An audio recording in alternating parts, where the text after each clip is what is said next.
touchdown. Deshaun Simpkins with the snag. Looking left to Sims Marshall. Home run down for Jalen Marshall. He's got a touchdown.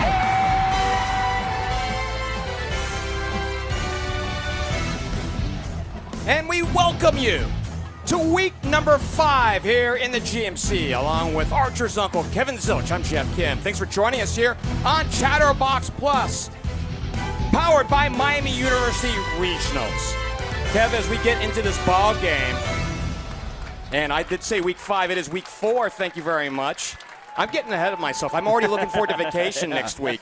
But it is week number 4, and it is an undefeated Lakota West team that'll come out there at 3-0, and they'll take on 2-1 Oak Hills. Should be a fine one tonight. I mean, we got the number 4 team right now in the state we're going to be watching here tonight, based off the newest AP polls that came out this week. Well, really right now for Lakota West, it's going to be to start fast. You know, they've done that year, you know, almost every time you and I've watched them, Jeff, they've gone out and literally first 2 plays, you know, scored a touchdown or put points up on the board. So start fast tonight. Secondly, establish a running game. Okay, that's the one thing, if we look at Lakota West, that they have not been able to do. They've been spreading the ball around. Davion McCoy, Giovanni Wilson, it is Gonzalez. So, you know, you need to find that guy. Who's going to be your guy on 3rd and 1 that you got to get a yard?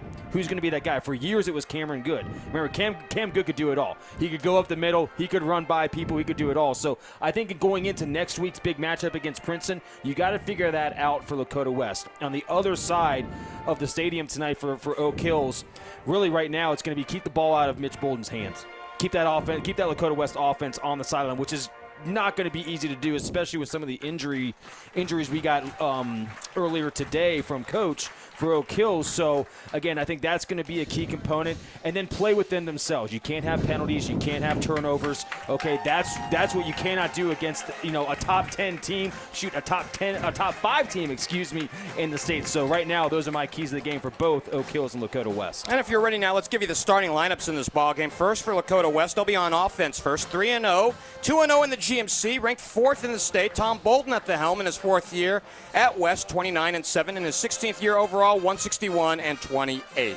The quarterback is Mitch Bolden at 6'1", 202 pounds, a senior. 35 for 61 this year, passing for 57.5%, 548 yards, 8 touchdowns, 2 interceptions, and a rating of 169.6. Oedes Gonzalez is who we expect to see open up at running back. Trent Lloyd, Malik Hartford, Ben Minnick, and Brennan Remy, the hot hand, as the wide receivers in a foursome. The left tackle is Tony Curtis. Mikey Gertz is the left guard. Alex Key will man the center position. Johnny Simpson is the right guard. And the right tackle is Caden Fletcher. On defense, for the Oak Hills Highlanders at 2-1, 1-1 in the GMC, Justin Roden in his 3rd year at Oak Hills at 4-19. Defensively, it's Jimmy Breeze at one left end. He's out there with the right end, Aiden Whitaker. The nose guard is Trexler Cook. 4 linebackers. The outside backers are Steven Sanders and Ethan Ritter. The inside backers are Cooper Harrison and Dylan Marshall. The corners are Owen McChristian and Greg Walker. The safeties are Brody Two and Brady LaGreca. On the other side, for the offense for Oak Hills, it's Jackson Schreiber. He's the quarterback at 6'1", 170 pounds, a senior. 35 for 62 passing for 56.5%, 497 yards, 3 touchdowns, 4 interceptions, a rating of 126.9. DeMar Parker will open up at running back. The wideouts are Jacob Day, Justin Kesson, and Kyle Toon. Nathan Fulton is the tight end. The tackles are Tanner Combs and Drake Ross. The guards are Nazaire Johnson and Trevor King. A.J. Hartness is the center. On defense for Lakota West, Gabriel Flores is the left end. The right end is Elijah Davis. Kofi Bobie is in the middle as the nose guard. The linebackers are Jacob Asbeck, Micah Markley, Mike Brancap, and Tabron Benny Powell. The corners are Drew Minnick and Josh Fussell. And the safeties are Malik Hartford and Ben Minnick. The officials for tonight, the referee is Jeff Bailey. Grant Stanley is the umpire. The line judge is Roland Thompson. The linesmen Ron Baird, and the back judge is Corey Frizzell. Game time temperature at 83 degrees, and as you and I are looking out towards the northwest partner, we're waiting to see the arrival of the Firebirds to break through the banner and rush out onto the field. They've been impressive in their 3 games so far this year. I'll tell you what, my goodness. I mean, outside of really the first half against St. Xavier, and, we know Coach Bolden gave them a pretty good tongue lashing at halftime of that game, but really since then, I mean, it has been a completely different team. And I go back to the game you and I saw, Lakota East, Lakota West, and I go back to the play of Mitch Bolden. He looked like a quarterback that was in midseason form, and guess what? We're at the midseason point right now.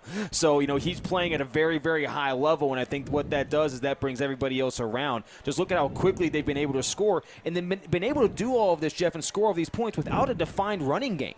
So think about that you're able to score all these points, and you still are trying to figure out who your good running back is going to be. I mean, that's a heck of a position to be in for a coach when you have that much talent on the field. And how much of a difference is there between yardage and points? Because the difference between the two teams in terms of total yards is we see the arrival of the Firebirds.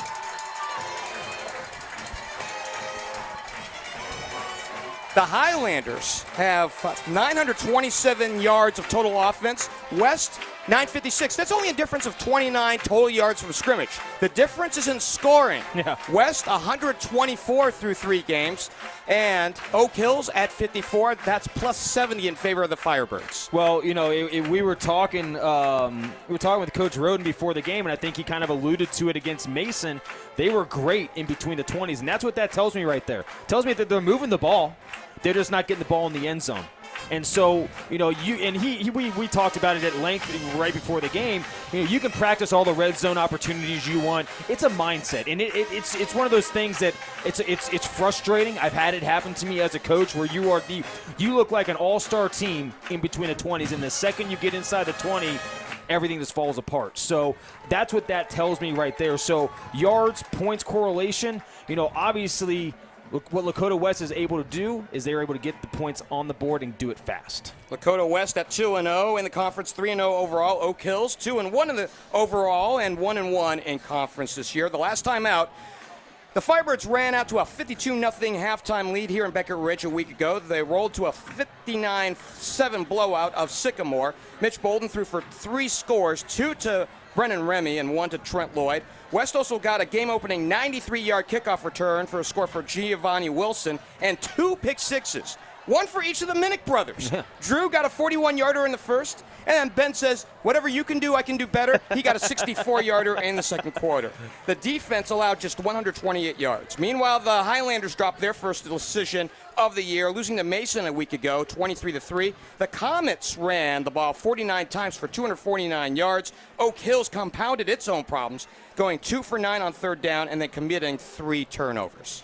And the turnovers were really, I think, what hurt them the most against Mason. When you do that in a tight football game like that against a squad like Mason that is not known for throwing the ball down the field, they're going to grind it out on the ground every single time. You can't turn the ball over against teams like that. And I think what Oak Hills saw last week is they just simply ran out of juice on offense to get those points on the board to keep up with Mason's just that ground attack that Coach Kastner has over there is just so prolific year in and year out. But, Jeff, sun's shining. It's a beautiful Friday night, and we got football in the air. Can't wait as we're about ready to start week number 4. Luke Banchbach, beg your pardon, Luke Banchbach. And that is a mouthful. We'll spell that out for you a little later on. He'll get the kicking duties to start things off. He'll kick to either Ben Minnick or Giovanni Wilson. They're the deep men at their own 5-yard line. And away we go here from Beckett Ridge. A pinwheeling kick taken, and it's picked up by Minnick at the 15. Angles to the right, has a sideline. Flag on the play out to the 30, to the 40, and down the sideline. And a whistle-stopping play as I think apparently Minnick had a foot out of bounds. And I think I saw the preliminary call is going to be holding against Lakota West, so they're going to bring this one on back. He definitely had a seam there, though, down the sideline. It looked like for a second. He was just trying to replicate what Giovanni Wilson did a week ago. Yeah. Giovanni went 93 yards. He got his second score of the year. You and I saw him get his first of the year in the East game where he had the little out route and got a touchdown pass from Mitch Bolden to end the first half. So they will spot the ball back to the 15-yard line, and we'll see if they go up top on play number 1. 4 wide out look. Bolden claps, and now looking deep down the field, steps up, and now will run for it. Up the middle, down the seam, across the 20 to the 25-yard line, and that might be enough to move the chains. Well, what you saw right there was Mitch Bolden's quick decision. You see they're going to go hurry up right here. I like what Coach Balchamp's doing in the box next to us. He's getting them into speed. He's getting them changing the tempo of the offense quick to try and get Oak Hills off kilter. 1st and 10, and now Bolden will throw down the middle, and it's complete. Receiver taking it down the midfield. Trent Lloyd with his first of the night. A pickup of 24. Mitch Bolden again showing that patience, showing that poise in the pocket. He sat back and then just boom, was able to find the receiver and immediately fire the ball right into him. And here we go again. Bolden throws out to the sideline, complete again, and out to the sideline, and yet another first down. I like this tempo. I really like this high-tempo offense that you're seeing from Lakota West right now. You know, you got to have the guys to be able to do it at this well, but this is a way to just get points on the board very, very quickly and really don't give that defense time to make adjustments or change. Brennan Remy gets his first and 10 at the 39, and away we go on first down. And Bolden throws, and it is picked off onto the seam out of the 30-yard line. Intended for Hartford and picked away by Brody 2. Well, right there, you know, the mistake that Mitch Bolden made was ball placement. He had his receiver open. He did not place the ball in the correct spot. You know, it was such a very tight play and great coverage there by the Oak Hills defender. He was right there to make that play. Mitch needs to take that ball and put it on the other shoulder of his receiver, and that way he's able to catch it, spin, and get upfield and spin for first down. So, honestly, Jeff, that's been about the first mistake I've seen Mitch Bolden make since the Moeller game of last year. 3rd interception of the year and a first attempt here for Jackson Schreiber. And he'll hand to the running back. No, he'll keep off the left end. Has some good yards across the 40. And a good pickup there for Jackson Schreiber, who comes in as both a runner and a passer, has run the ball 45 times coming on in at 5 yards a pop.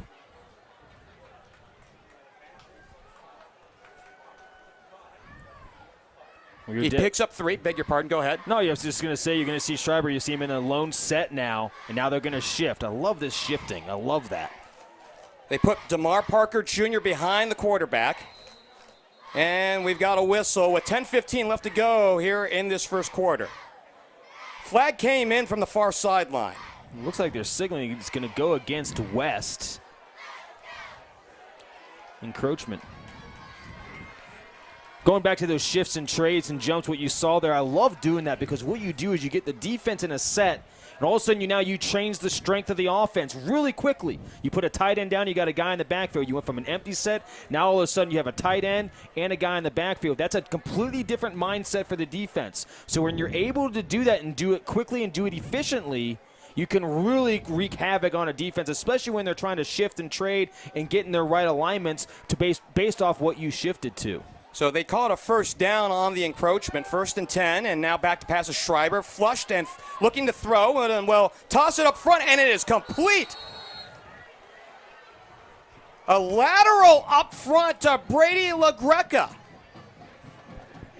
As long as that ball is moving forward, that's exactly what it is. As long as that's all he did was just a little flip of the wrist. Just saw his guy, made a great football play. Hey, it doesn't have to be pretty, it just has to work. And now they're looking at a first down opportunity for Oak Hills. Interesting, they're getting this momentum going on offense right now. Pickup of 13, 1st and 10 from the 40 with 9:30 to go here in the opening quarter. No score here in Beckett Ridge.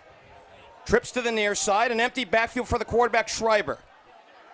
He looks, he throws to the left, incomplete. In and out of the breadbasket of Kyle Toon, one of his starting receivers. Great protection up front. A.J. Hartness, Zaire Johnson, Jack Selmeyer on the left side there. Really not a lot of penetration from that really good defensive line of Lakota West. They have not been able to penetrate that offensive line for Oak Hills yet. 2nd and 10 from the 40-yard line. And they put Parker in the backfield, and they motion Toon. And the give off the right side. DeMar Parker has a seam. Good yardage as he picks up 7 to bring up 3rd and short. It's interesting. Oak Hills is in this pistol offense right now, which is a unique offense. You know, what it does, it's not a true shotgun. You're actually moved up a little bit closer, but it creates that dynamic. You're still able to hand off the ball with your running back heading downhill already, as opposed to just being in shotgun where you literally have to just hand it off to him off to the side, and then his momentum is going. So it's a unique offense. I think what they're trying to do is get Lakota West off kilter here a little bit on defense. And good pursuit by Lakota West. No gain on the play to bring up 4th down. So it was an 8-yard gain initially by Parker. He gets the ball back, try to go a little counter to the left. Nothing doing, and what do you do here on 4th and short at the 32? Oh, you got to go for it. I'm running the ball and getting that 1st down. This is such a huge momentum right now, and this is a psychological, mental thing for Oak Hills. They're a team that they know they're going up against one of the top teams in the state. They know they're undersized, so to have this momentum right now on offense is huge for them. Oak Hills is 1 for 7 on 4th down this year. Defending it, West is 1 for 3.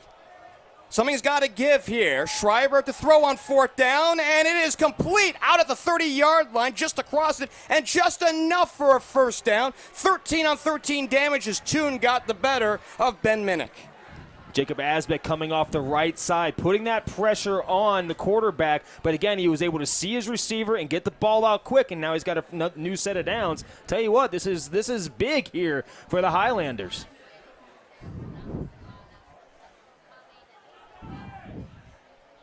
.738 left to go, and a fresh set of downs for the Highlanders.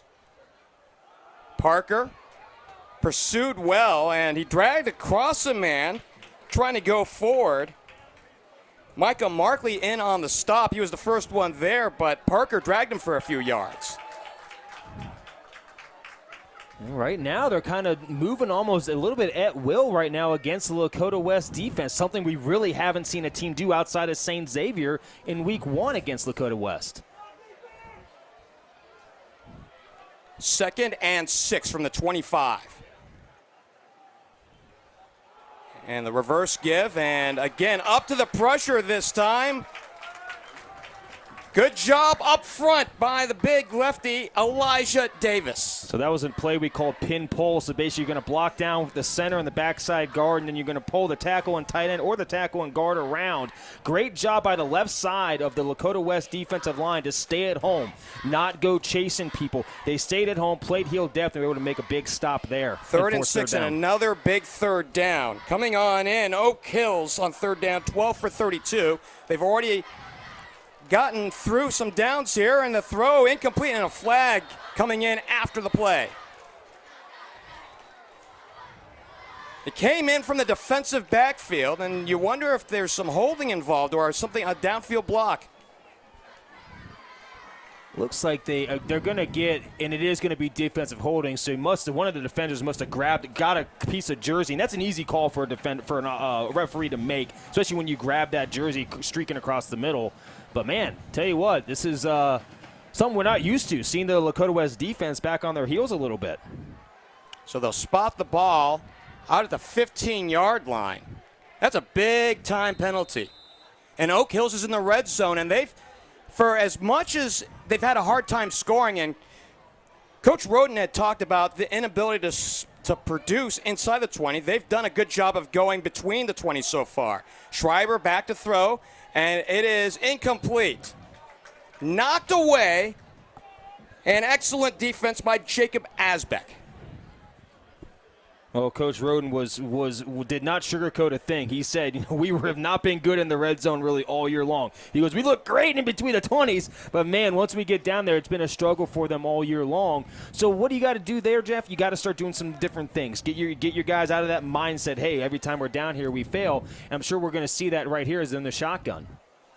Doubles to the left, to the boundary side. Now they go triples to the left. We'll see if they go counter to that.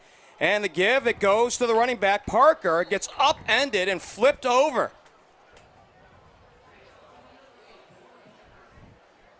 Looks like they were maybe trying to set up a counteraction play there, kind of like what you said, Jeff. They pulled the front side guard, and he went right to where this guard left. Typically not the way you want to do things, but again, here, third down situations. This is big for Lakota West right here. You got to hold him here, hold him with 3 points, get off the field. This is the 11th play of the drive, and they've been helped out, Oak Hills has, by a couple of Lakota West penalties with 5:38 left to go in this opening quarter. No score. Third, and we call it 9 from the 14-yard line. Schreiber running out of time, now looks, and now will take off, and now will throw towards the end zone. It is incomplete, intended for Toon. Or Nathan Fulton, who was down the near sideline. That was the intended receiver, and that's fourth down. What do you do now? Well, I think you kick it. One, you get points up on the board right now. You know, gain that momentum, that confidence that, hey, we got points on our first drive. That's any offense's goal, whether it's a touchdown, whether it's a field goal, and each drive with a kick.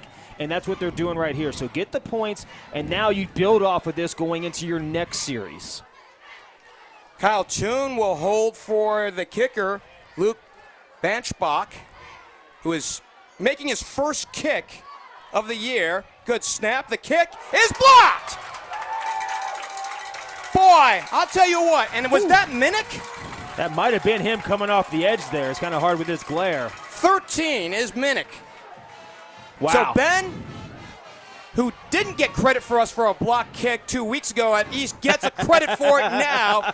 And we have no score with 5:16 left to play here in this first quarter. I guess we both kind of owe him one on that one because I think we may have made that one of our highlights that we put on Twitter. But no, yeah, that's exactly what West needed right there. I mean, my goodness, you know, they were getting on their heels there on defensively. But again, for Oak Hills, their red zone struggles, they continue now.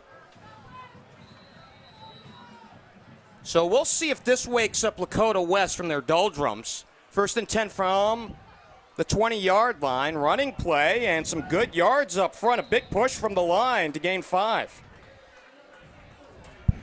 Well, see, now you'll start to slow some things down, get into your offensive rhythm. You don't want to push. You don't want to turn the ball over again. That's the last thing you would want to do right here if you're Lakota West. So they're going to try and get him a good offensive rhythm, get on schedule, okay, and just continue to get back and work back their offensive game plan. They spot the ball at the 27 officially. And another running play and a first down. I have a hard time seeing who that is running the football. Looks like Gonzalez with the carry, and that's who they're going to credit that to, and a first down. As he needed the 30 for the line to gain. He gains 2 more, so 5 more on the board.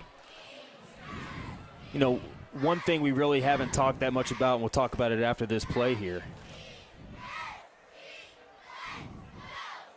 They fake the orbit sweep, and now the keeper for Bolden, who gets a couple of yards. Mitch came into this ball game with the team lead in carries, 29, and he has ran for 105 yards so far. He picks up a couple here. Well, one thing I was going to say about the offensive line for Lakota West, you know, losing Tegra Shabola last year, I mean, losing him to graduation, you know, that's a huge hole. But Tony Curtis shifting over from center to left tackle, I mean, he's been a rock star on that left side for the offensive line the entire year. So hats off to them making that quick adjustment. They slot Gonzalez right, empty backfield, and now they pitch it out to Remy, out to the sideline, looking for an angle down the seam and gang tackled. Really tripped up very well. Kobe Taylor, it looks like, was the first one in for Oak Hills. Kobe Taylor. I'm sorry, 17, Greg Walker. Greg did a great job of getting off of his block there. That's sometimes hard when you're on a screenplay like that. You got a receiver literally barreling down to you. You got to move your arms, get some swim moves in there. He did a great job getting off that block and was able to make the tackle, and now forces them into a 3rd and short instead of a 1st and 10 situation. Second catch of the ball game for Remy, who came in with a team lead of 13 and 258 yards. That also is a team lead. Back to pass, short drop, and deflected. And nobody's in the vicinity. Closest to it was Brady LaGreca, the defensive back for Oak Hills. Yeah, they're going to be in a 4th down situation. Looks like Coach Bolden, he's going to play the field position game here, and he's going to punt. I thought for a second they might bring on or keep the offense on the field in this short situation, but they're going to play field position and see what their defense can do. But offense really, has kind of fluttered here, in these first two series. They had a couple good plays, and then boom, interception. Here they were forced into a third down situation off a tip pass. So, and this is the first punt since week 1 for Lakota West. Ben Minnick will kick it away, and a fair catch called for out at the 19-yard line. 41 yards on the punt, nothing on the return, 3:02 left to play in this first period. No score. Surprised? Is shocked, surprised? Yeah, absolutely. I am right now. I mean, hats off to Oak Hills. I mean, their defense just got a huge third down stop against one of the top offenses in the state. Their offense moved the ball on Lakota West up and down the field until they got really inside the red zone. So, again, you got to start building off this if you're Coach Roden. This is what you're going to build off of. This is, honestly, you can take those last two series right there and use that as motivation for the rest of the season, honestly. Say, guys, we just did that against the number 4 team in the state. Twins to the near side towards the boundary, and DeMar Parker Jr. gains a yard up the middle. And I have to say, and are you an old Ghostbusters fan by any chance? Oh, I love it, absolutely. So do you know the reference I'm going to make here? Well, I don't know yet. So DeMar Parker Jr., whenever you see the name Parker and Jr., I always think of Ray Parker Jr., who sang the theme song to Ghostbusters. I didn't know that part of it there. I didn't know you were going the music side of it. But I like that. Great movie. Twins to the top of your screen. 2nd and 9. And they fake the give to Parker. And a rollout right. Schreiber throwing on the move and nearly picked away. Intended for Jacob Day out at the 35-yard line. Malik Hartford was licking his chops, and he was thinking pick 6. Yeah, and then, you got the pressure there off the right side by Michael Malarkey. Literally just screamed off of it and forced the quarterback to roll around and really forced him to throw a bad ball, honestly. And Malik was literally sitting right there, just maybe another half a step forward. We were looking at a pick 6 right now. So given the way the last drive went, this is actually a big third down for both teams. Momentum for Oak Hills because they had it in the last drive. And out into space it goes to Parker Jr. And he is stopped 6 yards short of where he needed to be. Tabron Benny Powell in on the stop, 3 and out. Oak Hills, they have a heck of an offensive coordinator, Coach Bob Klotz. He was at St. Xavier High School under Coach Speck for a long time, was actually Coach Speck's offensive coordinator when he won his first state title there in 2006. So they definitely have a mastermind on the offensive side for Oak Hills. I think you saw in those 2 previous drives. Brennan Remy clearing out. And this ball will roll back towards beyond the 30-yard line. So a good kick, 46 yards, nothing on the return. And with 1:39 left to go till the end of this first period, we still have, believe it or not, no score. Definitely shocking. Lakota West just kind of got to shake off the cobwebs. These are always the toughest games as a coach when you have a great team. You are physically better than the other team. This is the hardest one mentally to get your team right, because they know they're looking forward to next week. They got a huge game next week against Princeton. But, hey, you got to play within yourself right now. You got to play what's in front of you. And right now, Lakota West just got to hone down some of those things, which I'm sure they will here on this next drive. They're going to spot the ball officially at the 28-yard line. Bolden in the gun. And he fakes, and he'll keep. He'll take it himself, calling his own number for a third carry this evening, and he gains a couple of yards. Mitch has significantly improved throughout this year. He had a tough start to the year in the opening game against St. X, but who wouldn't? Right. Well, you're going up against, one of the top, at the time was one of the city's top defenses. Coach Speck is a defensive mastermind with the 3-3-5. So, yeah, that was a little bit to be expected, I guess. 12 of 30 in that game passing. Since then, he's been a master. Looking right, and now the give back to Lloyd, who has a seam down the sideline, cuts inside, and still on his feet to midfield, out to the 40. He has a convoy with him, to the 30, to the 20, out to the 10, down to the goal line. Goodbye! 69 yards on the gallop. Have mercy. Wow. Trent Lloyd all over the Highlanders defense. He goes left, he goes right, diving into the end zone. 6 points for West. Woo! What a play.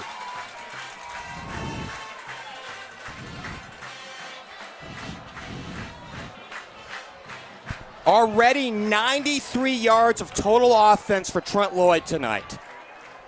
Here's Bond. And good. He just snuck it in through the right, upright. And with 46 seconds left to go here in the opening quarter, first blood drawn by Lakota West, 7-0.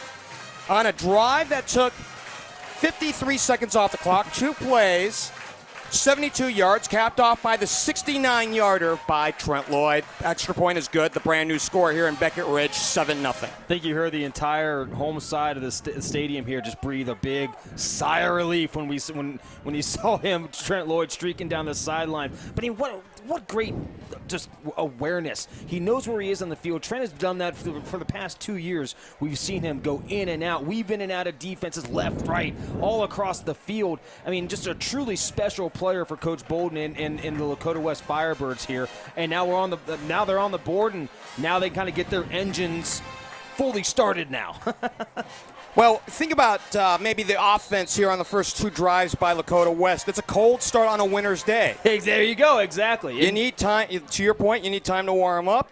As Bond deals, the lefty kicks it out towards the goal line, 4 yards deep, touchback. And honestly, Jeff, that is a great coaching point that Coach Bolden is going to use throughout the rest of the season into the playoffs, which I'm sure that obviously that they will make.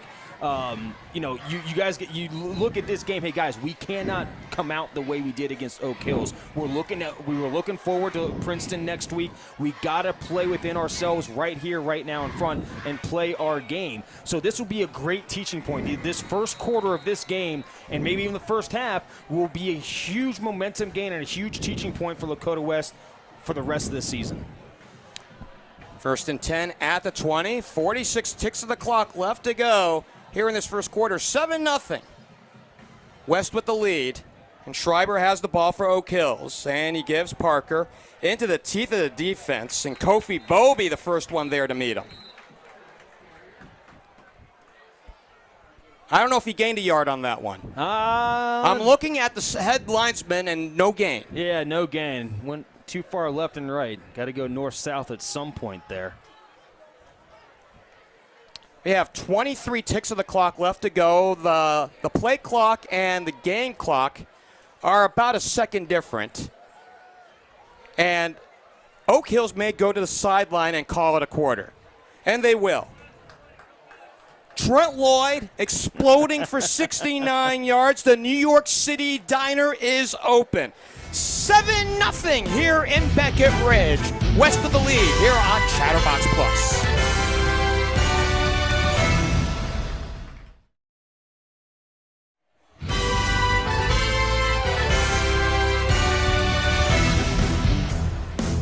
As we take a look at the night sky here in Beckett Ridge, the home team, Lakota West, has a 7-0 lead, along with Archer's uncle, Kevin Zilch. I'm Geoff Kim.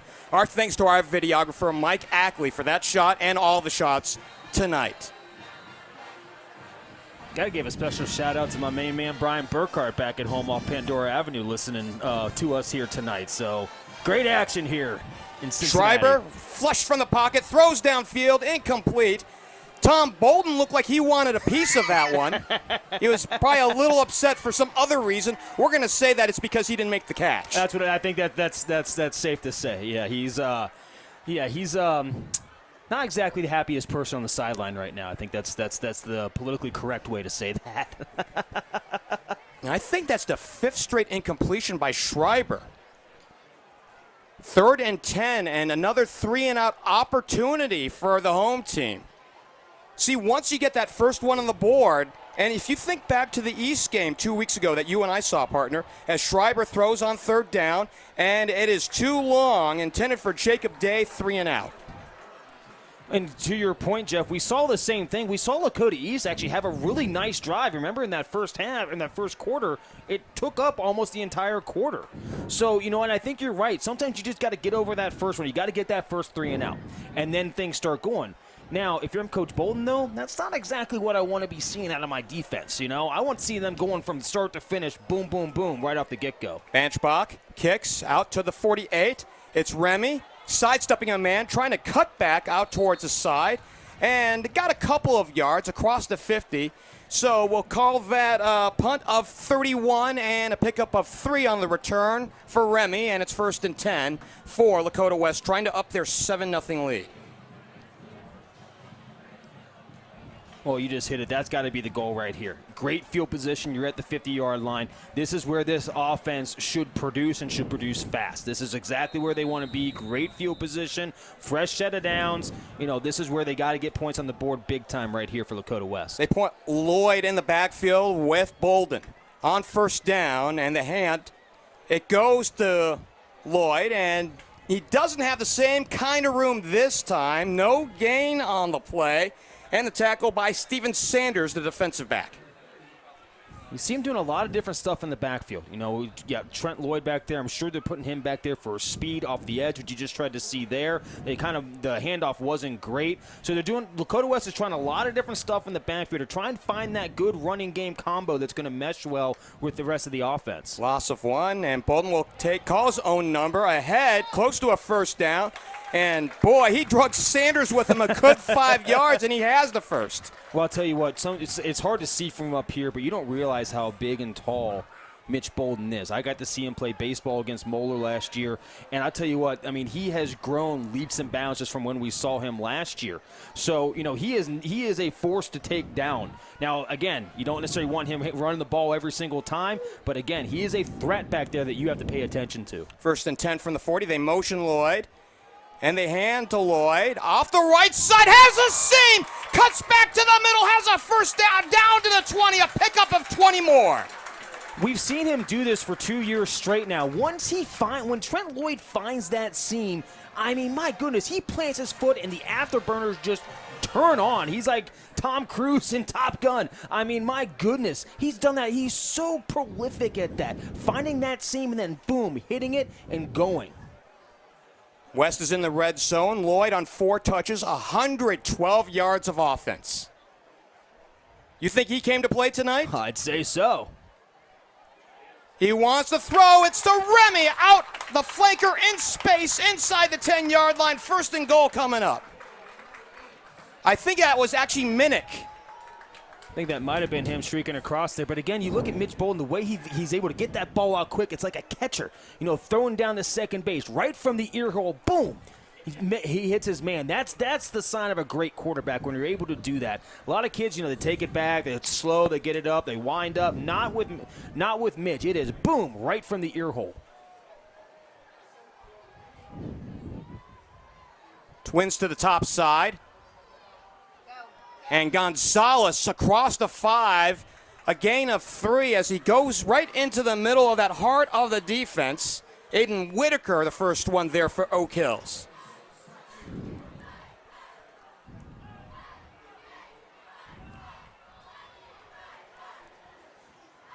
Second and goal. And Lakota West trying to go up by 2 scores. Giovanni Wilson comes in as a slot man to the right towards the top of your screen. Twins to the near side. They motion Lloyd. And the keeper by the quarterback is short of the goal line, less than a yard away. And what do you do here? Oh.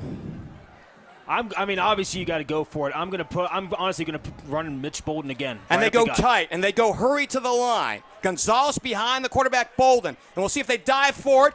Bolden dives for the touchdown. 13-0 Lakota West. They have Mitch Bolden listed at 6'1". I think he might be a little bit taller than that, to be honest with you. But, man, you just see him right there. He's able to tower over that defensive line. In there for another touchdown for Lakota West. That is why Mitch Bolden is such a dynamic quarterback. He can throw, he can run, he can pretty much do it all for Lakota West. It's Tyler Bond. He got his first PAT in the first. Good snap. The kick is away, and it pinwheels through. 14-0 with 8:36 left to go till halftime.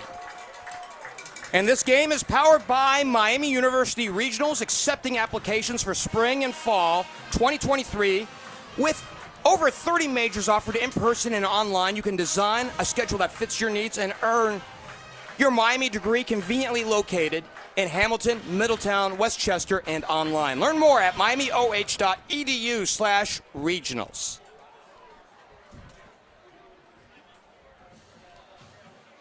We had no pass. We had one pass completion in that drive, correct? Yeah, to Remy. Streaking across the middle. No, excuse me, to Minnick. Was it Minnick? Yes, it was Minnick. So, Minnick wears 13. Remy wears 14. It is just sometimes hard to see from a distance. Well, to all the future architects out there, just mindful that press boxes go on the west side of stadiums. Okay, just I want to get that. Don't know whoever's going to be the future stadium architect out there. Press box on the west side. Scoring summary, 7-play drive, goes 50 yards, capped off by the plunge on 4th down by Mitch Bolden. Point after is good, 14-0 with 8:36 left to go on a drive that took just a little hair off of 3 minutes off the clock. And this one floats into the end zone for a touchback.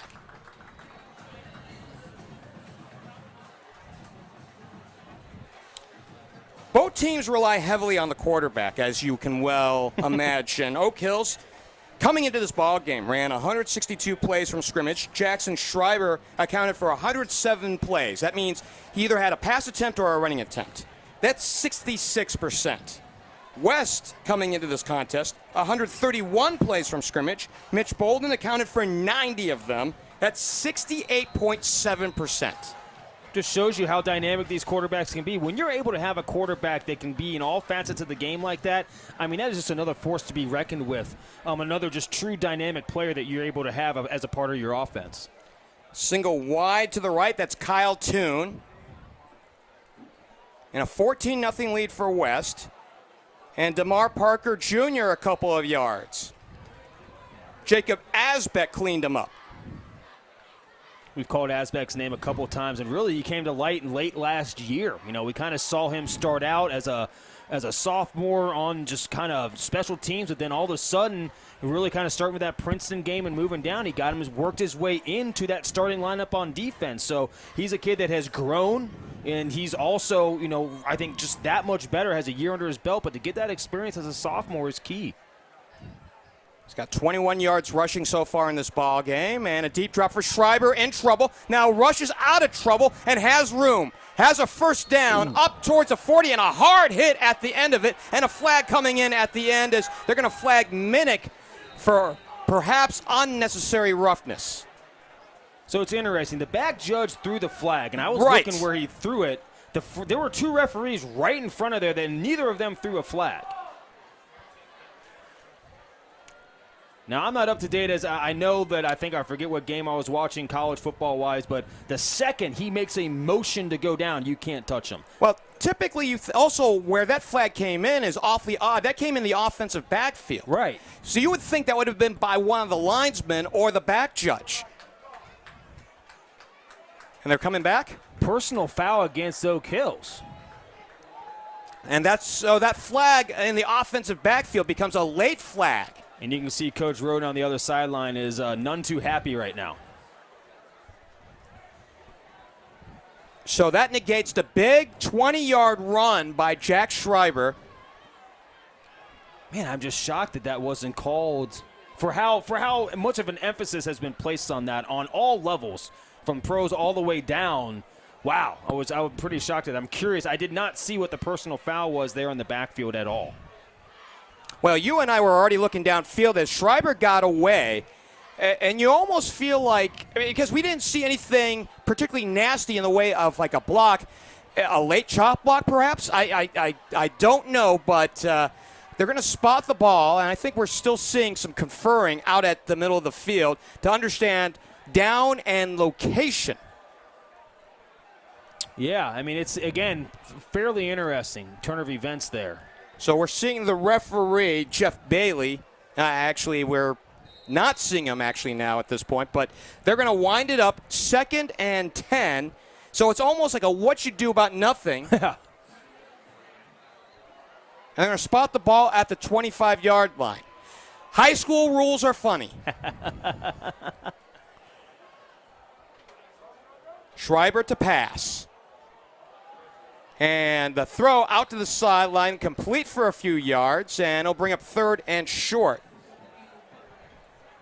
Couldn't see who the defender was there due to the glare coming in there. But great job, whoever that was on Lakota West, to be able to shed his block and then get in front and break down and make that tackle. That's sometimes hard for a defensive back to do that and to learn that technique, to shedding that wide receiver block, especially when they have all the momentum coming at you. Remember, your eyes aren't on your defender. Your eyes are in the backfield to see where the ball is. So you got to kind of feel your way to get off that type of block and make that tackle. They're going to give Nathan Fulton, who got the last catch, forward progress to the 30. That's good enough for a first down.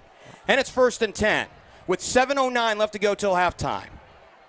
They fake the orbit motion and they give to Parker, nothing doing. Right into the teeth of that defense. And that's a stern three-man line up front for Lakota West. Oh, my goodness. I mean, Coffee Bobby, Gabriel Flores, all of those guys, Elijah Davis up front. I mean, that is a force to be reckoned with. I even go back and watch them against St. Xavier, who we all know have a great offensive line, and they really played well. They kind of, folded a little bit there in the first half, but to only hold them to 13 points and then nothing after that. Woo!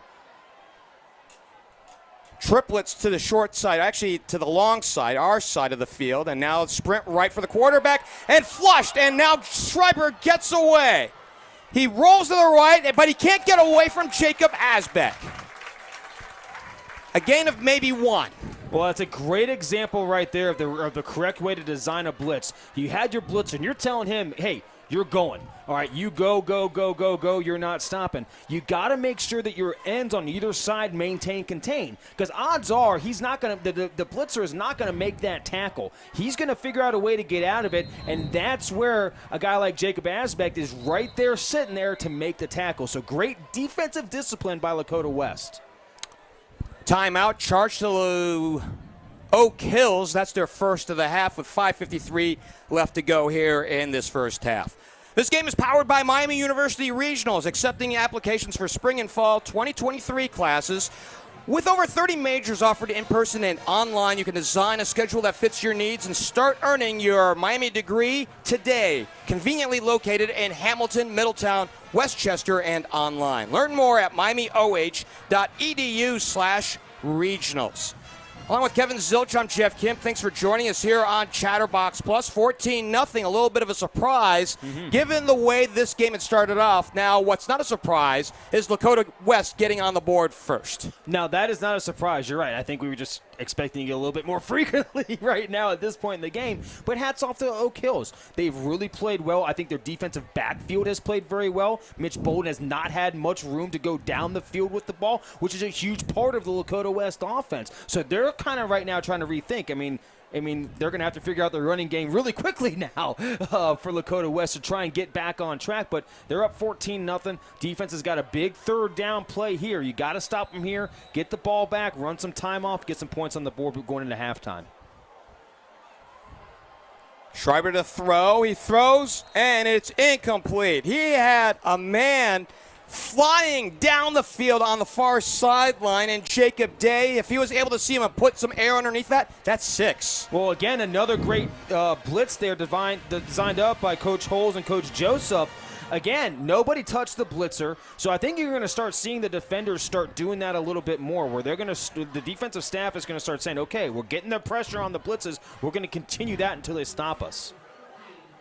Brennan Remy at his own 35. The ball is muffed, and Banchbach lucky to get it away, and it takes a forward roll, and this will end up a really positive play on the punt. What could have been disaster for Oak Hills ends up inside the 35-yard line.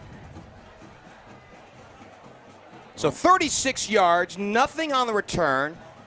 As that low liner found life at the end of it, took the high hop. It's like the high hop as a shortstop in baseball. You're looking to play in, and when you see how high the hop is, you just run away. Yes, exactly. Well, sometimes it's better to be lucky than good, and that certainly panned out well for Oak Hills, excuse me. West up by 2 touchdowns. Bolden to throw, and now he throws a dart over the middle, incomplete, out at the 45-yard line. Intended for Minnick. Bolden really needed to kind of settle his feet there in the pocket. He had a nice pocket. He stepped up to it, but then he continued to run. And when you're running and trying to throw, the odds of you not hitting your target or possibly overthrowing your target increase exponentially. So, for the coaching point on that last play, settle down in the pocket, find your guy, take a deep breath, and slow down. A little bit of a slow start for Mitch tonight. 3 for 6 and an interception. 2nd and 10. Bolden the throw, complete, and first down yardage. And I think that's a new player that I haven't seen before. No, we saw him 2 weeks ago. Kanan Berg gets the first down. Starting to get some new players in there for Mitch. And one thing I saw in that play was the velocity that the ball was coming out of Mitch Bolden's hands. I mean, that just and velocity typically equates to accuracy. So, again, what you're seeing out of Mitch right now is just absolutely fantastic. Kind of in midseason form, even though he's struggling a little bit here tonight. Berg's an outfielder playing baseball, really getting to see time because he's healthy on the football field for the first time in a couple of years. Intended for Berg at the 50, some extracurriculars, as he was knocked down from behind by Steven Sanders. Well, the ball was just behind him. I think really, from what I'm seeing, just from really the mannerisms of the offense, I think they're a little too antsy right now. They're just trying to do a little too much. They're trying to push the ball down the field instead of saying, guys, take a deep breath, settle down, and let's work our offense. It just seems like they're trying to pressure themselves into making these type of throws when they don't need to be. Twins on each side. Bolden to throw with time. Now he rolls right, trying to buy some time, and now will take off. Has a first down and some more across midfield down to the 40-yard line, inside out to the 38-yard line. A pickup of 17 for Bolden. Yeah, he acted like he was going to go down for the slide, but he said, I'm going to pick up 10 more, and he did. I mean, and that's the prowess that Mitch Bolden plays with. That's a competitive nature that he plays with. He says, hey, I'm not just going to go this. I got an opportunity to go get 10 more yards. I'm going to go get those 10 more yards. They spot the ball at the 38-yard line as we melt the clock under 5. 4:46 left to play till halftime. 14-0 West. Bolden with time. Looking down the seam, and now angles right, now throws it up for grabs, and it is incomplete, and nearly a circus catch down the field. Wow. A one-arm extension by Brennan Remy, who has been so impressive through the first 3 weeks of the season, came up just short. Great pass protection by the offensive line to give Mitch Bolden that time to throw the ball just off the fingertips of Remy. Would have been an unbelievable grab there. But, again, I go back to their offensive line play. You lose Tegra Shabola, who was an anchor. I mean, he was huge, 6'5", 320, up at Ohio State now. The way that this Lakota West offensive line has been able to rework themselves, moving guys in different positions, I mean, they have really, really solid offensive line play right now by Lakota West. They motion Berg, and now a sprint left. And now the throw, it's behind the receiver, Minnick. The way the throw came in, it came in hot and behind Minnick, and if it were any harder, it really would have been intended for Berg. Yeah, exactly. And that's where I just think, it's just they're trying to do a little too much. I think Mitch especially is just trying to overthrow the ball, and that's where you're starting to see the ball come out behind his players. That's really two pass plays almost in a row where he's throwing the ball behind. So just got to settle down, take a deep breath. We're fine. We're going to get the points on the board right here. But, yeah, just got to take a deep breath. Bolden on third down with time. He steps up. He steps through, and now he'll run. He's got room. He's got a first down to the 20. Angles to the right to the 15, down towards the 10, and is escorted out of bounds, and a big gainer for Money Mitch. Well, they normally call Money Mitch. I think that nickname is from his throwing arm, but my goodness, right there, you just saw what he can do with his legs. You see that dual threat now of Mitch Bolden. That's huge, and you're only going to see that more and more and more as the year goes on. They spot the ball at the 3, first and goal. Well, actually, they will back him up to the 8, it looks like, or to the 9. They're going to get it to the 9, beg your pardon. So 29 yards on the run. And now Bolden looking left, steps up, throws, and this one deflected, and it's in the air forever, and he's lucky to get another throw out of this with 4:10 left to play here in the second. Man, he tried to force that thing in there, and that might have been one of his hardest throwing balls I've ever seen. And what you got to be careful of right now, you saw about 4 guys launch at the same time trying to go for that ball. So hope nobody has a concussion. Looks like we might have one player down. We do have a down Highlander at the goal line. It's just that when the ball gets up in the air like that, and the good news is the player is sitting up, as you can see out on your screen, but as he is being tended to right now, we're hard-pressed to catch a number, and while we are looking for that, I want to tell you that the last time these two teams met, it was in Week 3 last year. The Firebirds won that game in Oak Hills, 43-17. Both of tonight's starting quarterbacks, Mitch Bolden and Jackson Schreiber, each threw for a score and ran for a score. West, coming into this one, has won 8 in a row in the series. Do you know the last time Oak Hills won in this one? I am going to say, I'm trying to think, I was going to say either 2018 or, gosh, I want to say 05 or 06 was when Oak Hills had a good year. So the last time Oak Hills won in this series, it was here in Beckett Ridge in 2011 25-21.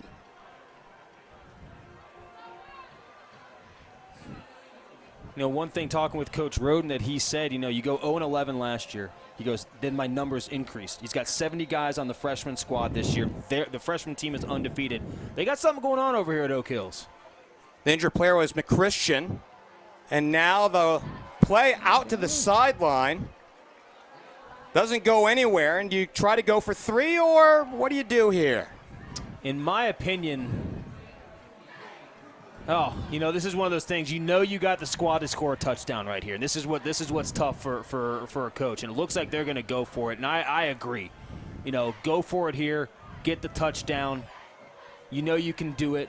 It looks like it might only be 3rd down unless they have. Yeah. Did we on the injury we might have missed it down here. So that's entirely possible. Nonetheless, though, you're still going to go for the end zone right here and get points on the board if you're Lakota West. Bolden out of the gun, will throw, fakes the throw, and now looking left. He jogs left, gets a nice back screen, and now a touchdown! Incomplete. And now a flag at the end of the play. Oh, we got everything going on here. I don't know what's going on. We got the West fans cheering almost like they scored. So Giovanni Wilson, who scored a couple weeks ago on a similar type end of the half play. And it's against West.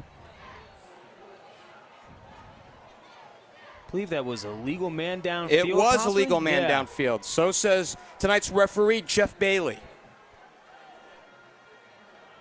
Also going to be a big proponent, press boxes on the west side and then microphones for all referees. 2 things for you future stadium architects out there. 3:15 to go, and they'll back West up. It's a 5-yard loss. 3rd and goal from the 14-yard line. We'll see what Jerry Beauchamp will get out of his bag of trips. Trips left, sprint left, Bolden, and now he breaks away from a tackle down the sideline and is escorted out of bounds. He squirted away from Steven Sanders in play and then found a couple extra yards to bring up 4th down.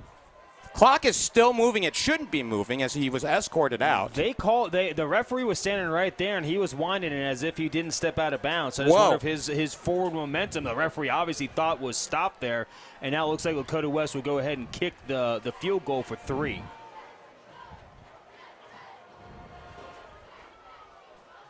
So Tyler Bond will get a field goal opportunity from the 11. This is a 28-yard attempt, well within his range and good.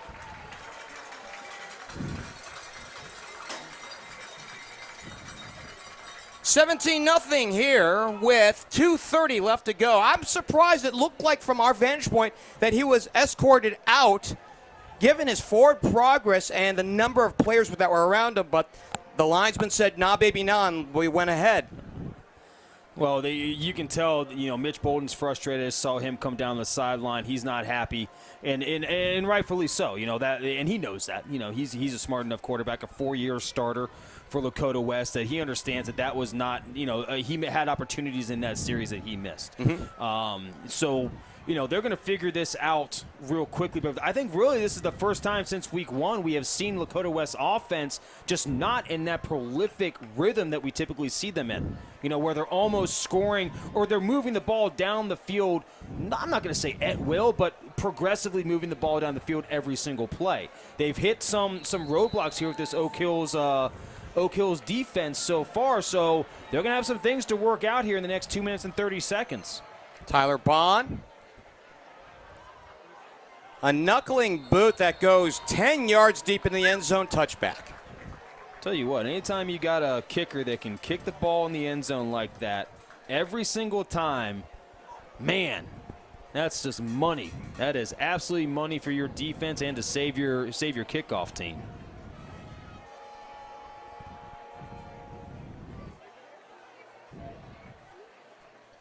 Coming up at the half, we'll enjoy the sights and sounds of the Lakota West Marching Firebirds under the direction of Andrew Carr. This is a school that's very into their arts, into their music, and this is a marching band that went to Marching Bands of America a year ago. And it is one of the largest I think I've ever seen. 2:30 until we get to that. And Schreiber is on the wrong side of a 3-score ball game right now. And while this is not the avalanche that Lakota East dealt with 2 weeks ago when we saw them against this West squad, slowly but surely, the Firebirds are imposing their will here in this ball game. Yeah, it hasn't been as quick as we've seen in weeks past. But right here, right now, for Oak Hills, got to get points on the board on this drive. That's got to be your number 1 goal. Pitch back. DeMar Parker has a seam, a flag on the play. He picked up 7, and he was so close to exploding for more. But a flag on the play in the offensive backfield. And usually when you see that, you're thinking it's a hold. And that's exactly what it is. So they'll bump him back. And, that's the kind of thing I said in one of my keys to the game for Oak Hills was no penalties, no turnovers. Moving backwards, you're not going to get anywhere right now. You got a 3-score deficit. You got to get positive yardage out of every single play because right now you force your quarterback. You got to pick up those 10 yards you just lost now. You got to get it to the original LOS or the line of scrimmage there, and then you can get back on schedule. So the holding call sets them back 10, 1st and 20. And we'll see if West pins their ears back on this set of plays. DeMar Parker spinning up front. Lucky to gain a couple of yards on that play. Elijah Davis, first one in there. It looks like we might have a timeout again, or timeout taken by Lakota West. So they're going to try and they want to get the ball back in their offense's hand, and they understand the offense knows that they left points on the board that last drive, and they left touchdowns there, and they left completed passes out on the field. So they want to Coach Bolden wants to get this ball back. He's probably going to get it back with good field position, and hopefully get some points on the board for Lakota West before halftime. As we wait for both teams to return to the field. Both teams have had a common opponent already that they've played, Sycamore. So Oak Hills got the better of the Aviators in week 2, 20-15, and then the Firebirds a week ago right here in Beckett Ridge scored the first 52 points of the ball game and won that one 59-7. Yeah, I know Coach Detillo over at Sycamore very well. He and I coached an all-star game back in 2011 together. And yeah, they're having a down year. I will say, and I just drove by it the other day, they're getting ready to build and open up a fantastic new stadium over at Sycamore High School. I mean, the thing looks unbelievable over there, which they should have done years ago because they got all the land in the world. But yeah, that's going to be a beautiful facility for Sycamore. I think they might open that up next week. The Lakota West game was supposed to be there, but they ended up moving here because things weren't quite ready there. And they'll reciprocate next year. Yeah. So timeouts are even at 2 apiece. And out of the timeout, Schreiber shuffles the deck, and they go twins to the top side. They set up the tight end, and they motion them back, and they go trips left.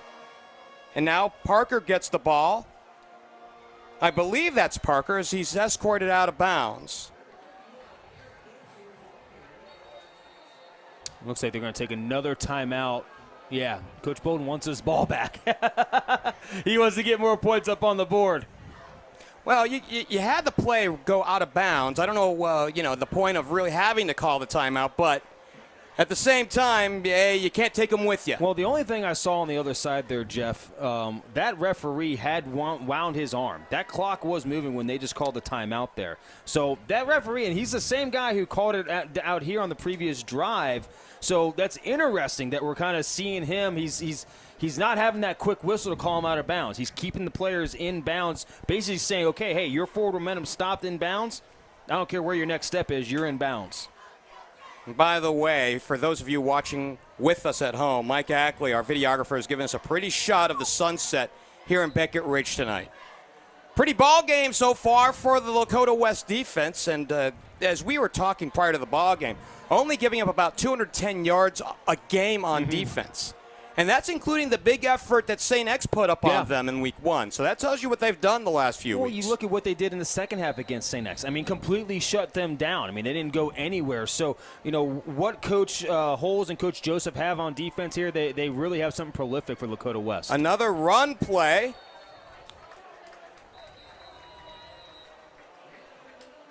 Trying to see if he's going to take his final one, and he did.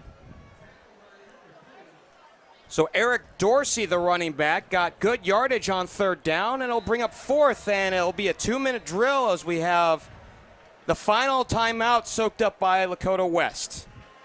Good clock management there by Coach Bolden. He said, hey, I got an opportunity. I'm going to have good field position. Defense is playing about as good as they played all night long right now. Take the timeout. You can't take them to the locker room with you. So get the offensive ball back. You're going to have it back in great field position. Again, I'm going to Mitch Bolden. I'm going, hey, breathe, settle down. You know what you need to do. You've done it a million times. Go out there and do it now. That was a little uncharacteristic in that last drive and a half of Mitch Bolden that you and I have seen. I mean, we've seen him how many times throughout the years. That was just uncharacteristic of him. So, relax. You're fine. The offensive line is playing great. You got great protection. Just do your thing, Mitch. Brennan Remy at the 50, at his own 45, actually. And talking with Coach Tom Bolden prior to the ball game, he described Brennan as a wide receiver who's also a surfer dude. And I thought that analogy, given the dramatics that wing players often have in football, the idea that you'd have somebody laid back is interesting. And they come after the punter, and it's angled to the right, and it takes a forward roll. And again, another good forward roll for Oak Hills, as this one will come to rest down by the 40-yard line. You could tell Brennan Remy wanted to pick that thing up and run with it so bad. And that's tough. I've been a special teams coordinator before, and, you got to coach your kids right there. If you have nobody around you, go ahead and pick it up. We'd actually even practice that move a lot, but he had a defender right there. You try and go down and pick that up. Usually only bad things happen. So smart play by Brennan, even though he knows he wanted to go pick it up and run with it. 1:37 left to go till halftime. The 2-minute drill. Bolden with time to throw. He wants it. Throws it down the middle, complete. Out at the 45-yard line to Brennan Remy. They go in their hurry-up offense. We used to call this NASCAR back in the day. Remy picks up 15, his third catch of the night. Bolden looking left, and now he steps up with time, and now he'll run for it. Has 5, and now has close to what he needed for the first down, a pickup of 9 as he slid forth, and Jaden Johnson in on the stop. Plenty of time, just right above a minute here. All the time in the world.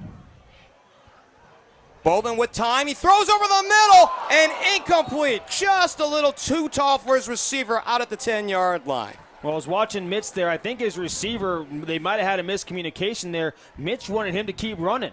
He goes, you got it right in the end zone, and he did. He said, if you get above that defender, get above that safety, you're wide open. He stopped his feet and forced Mitch to almost kind of stop himself, and that's where the ball sailed over his head. So, again, some miscommunication there by Mitch and his receiver. They got 3rd and 1 here now. See what they do. Do you get the first down, or you just say, hey, we're going to go for it right here?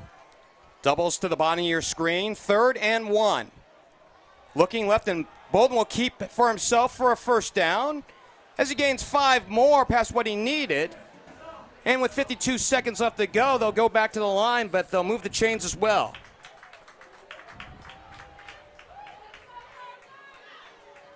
So new set of downs. Clock will start winding here. Bolden with time. He's had time. Now the sideline route is incomplete. Or was it complete out at the sideline? It looked like it was incomplete out there. Yeah, they called it incomplete. So Remy had it. He came up with it. I think his feet were out of bounds, though. Feet were out of bounds. A little bit. He had to stop himself and kind of come back to that. Mitch needs to lead him a little bit more forward to the end zone on that. He probably had 6. Well, the cover 2 looked a little late out to the sideline. 2nd and 10. Bolden will throw once more, as so we think, and he is flushed and sacked.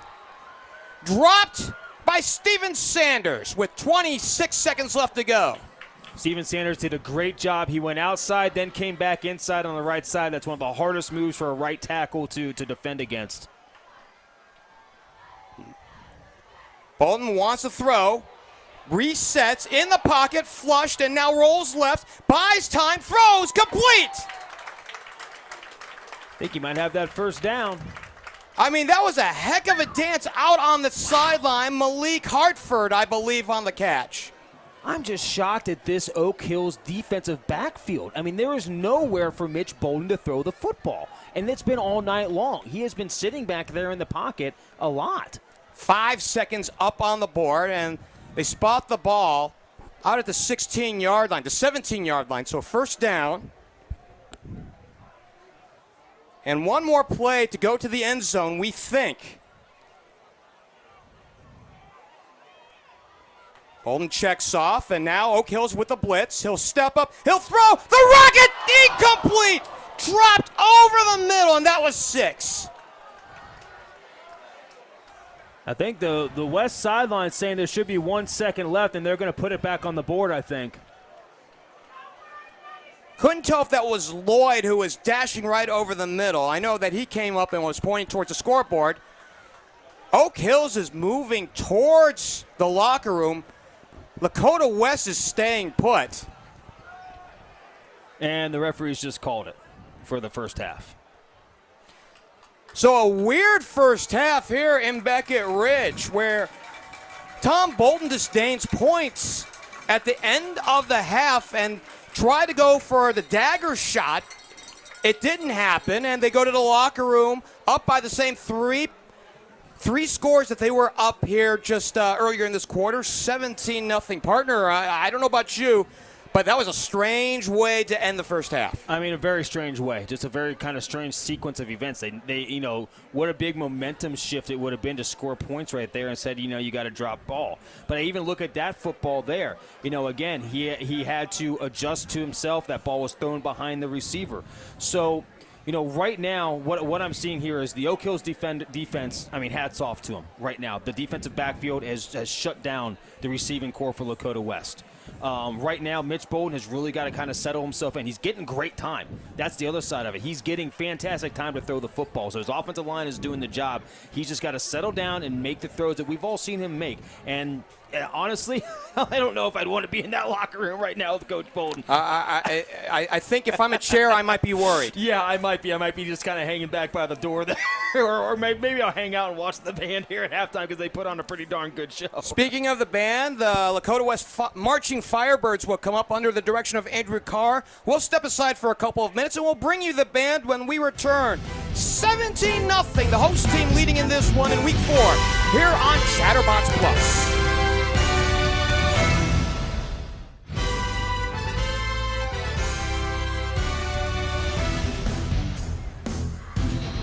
Oak Hills will receive. They'll attack the north end as they come from the south. Down 17-0. Bond pinwheels it towards the end zone. A yard short of the goal line, and it bounces through, touchback. I think that's been his shortest kick of the night so far to the goal line. You know, Tom Bolden has been absolutely positively spoiled with kickers the last couple of years. So he's had Tyler Bond, who's got a strong leg and getting stronger. He's hitting 55 in practice. And a couple years ago, he had a young man named Matthew Howard who kicked a school record 51 against Coleraine in a playoff game here. So 1st and 10 from the 20.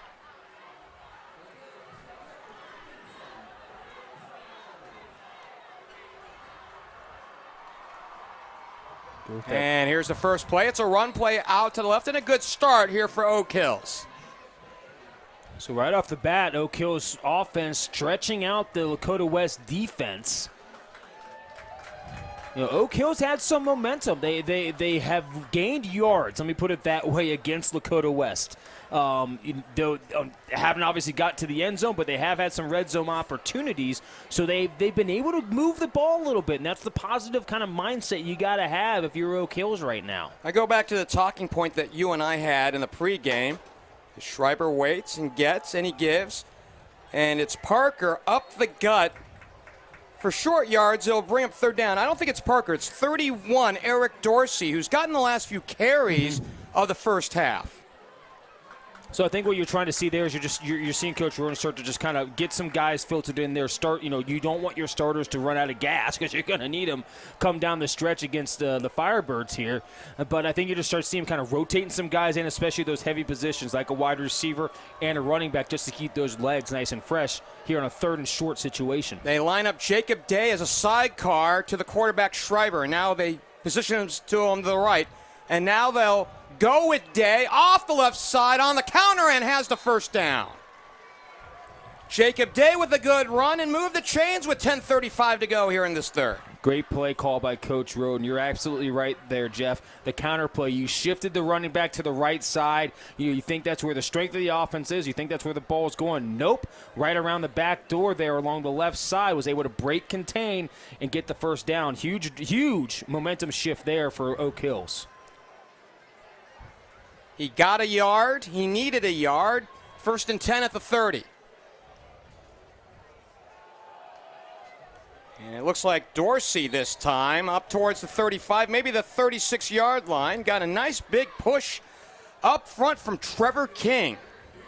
Well, they're falling forward. Elijah Davis for Lakota West did a great job of getting off his block and making the tackle. The only problem is that Elijah Davis got kind of pushed back and off the line of scrimmage in order to make that. So, again, you're starting to see some push now by the Oak Hills offensive line against Lakota West. Very interesting way to start this second half, Jeff. Dorsey's in the backfield. They motion tune to the left.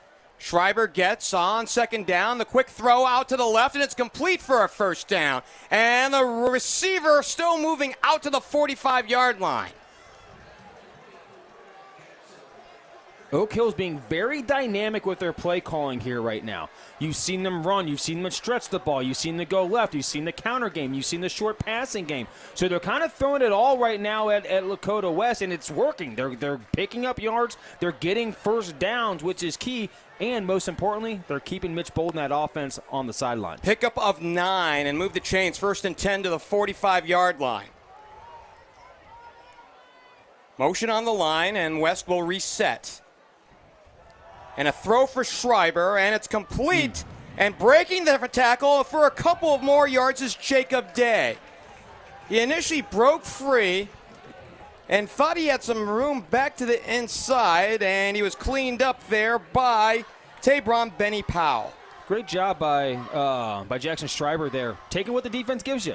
All right, he found his receiver. He found the hole in the coverage, and boom, right there. Wasn't a long pass. You don't need a long pass right now. You need to keep the ball moving down the field. So great offensive management by Jackson right here for Oak Hills. Down and distance, 2nd and 2 on the pickup of 8.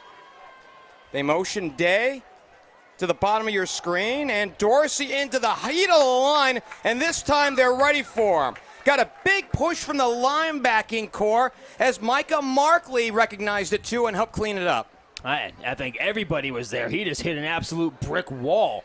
And that's what Lakota West has to do. They got to kind of settle down, rally to the football, okay, and make sure that their backers see it. We haven't really called their linebacking core all that much here tonight. So they got to kind of get on their toes and start seeing through the backfield to the football and then flying to it. We've already melted 4 minutes off the clock here in the third. 17-0, but Oak Hills is driving.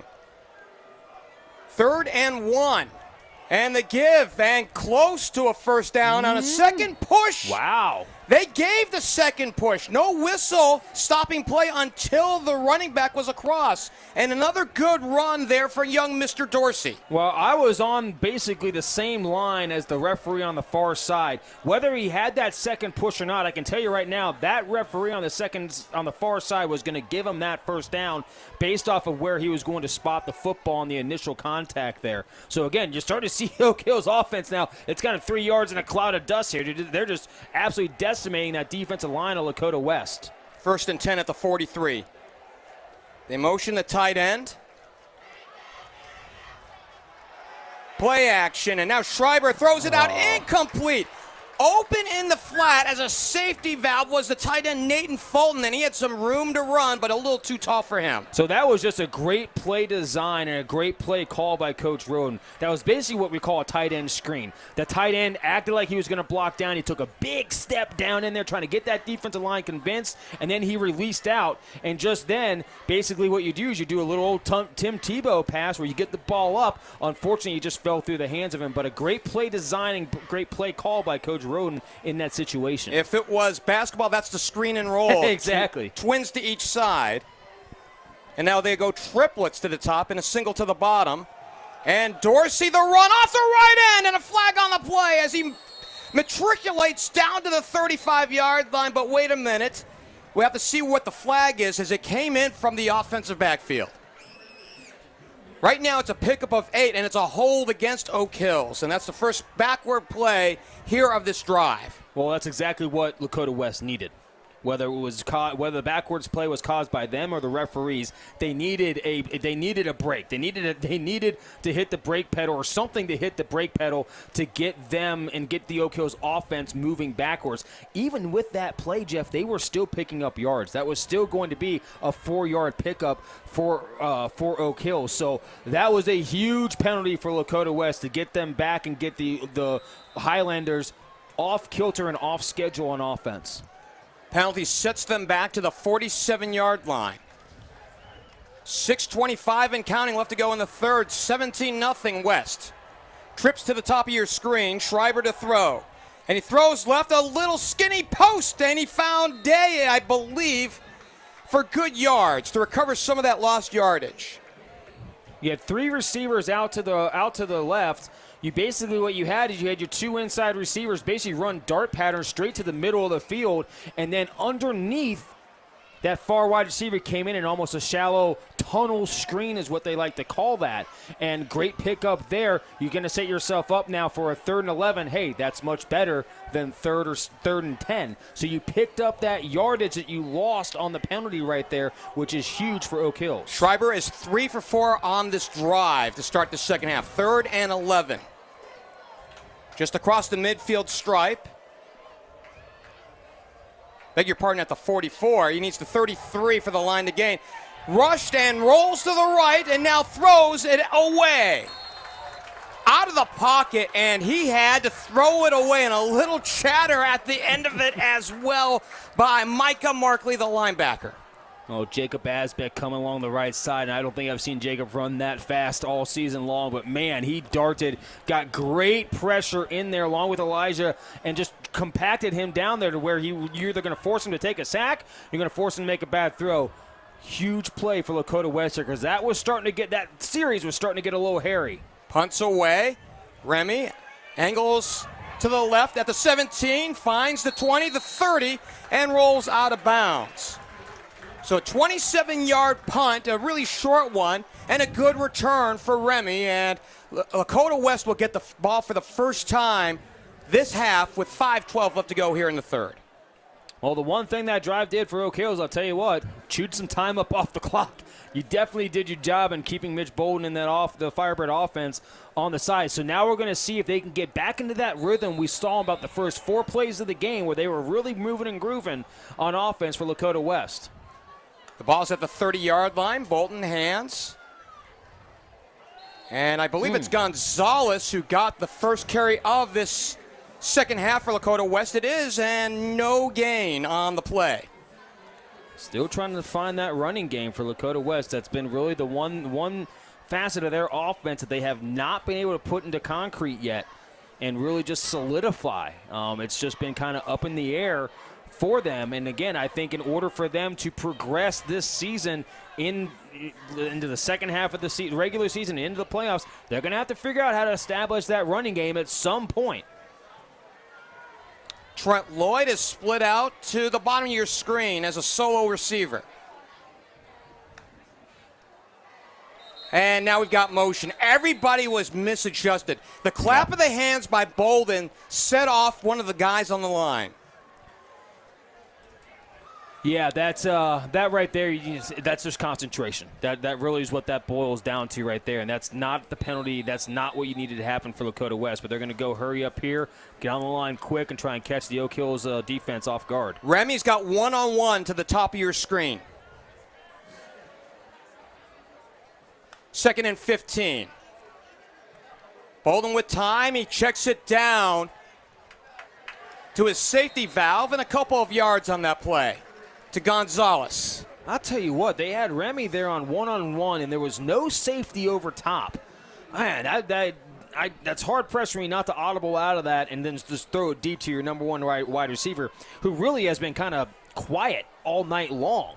So I'll be looking for that more. If you can get him into more one-on-ones with no safety help over top, to me that's an ideal situation for him to chuck it down the field. 3rd and 11 at the 29-yard line. Oak Hill showing blitz off the corner. Low snap. And right now, the Firebirds are just a little out of sorts coming out of the locker room. I mean, the snap was bad. The center missed the snap. The right side of the line moved. The right wide receiver moved.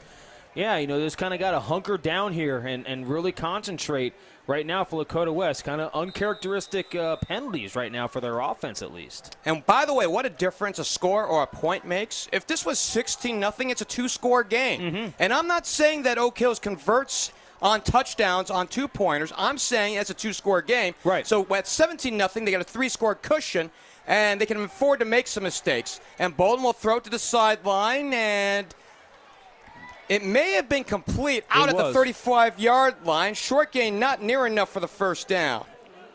And Remy gets another catch, his 4th of the night. Well, I kept my eyes downfield there because I really wanted to see this Oak Hills defense at work. And they had good coverage there.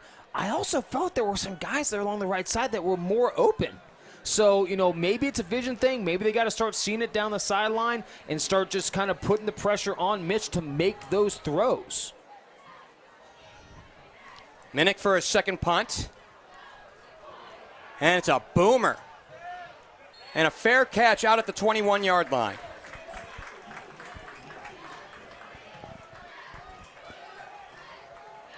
$44 yards on the punt, nothing on the return. Are you surprised that it's still just 17-0, given what we had talked with Justin Roden prior to the ballgame? He thought that this game would have been a little bit harder to swallow.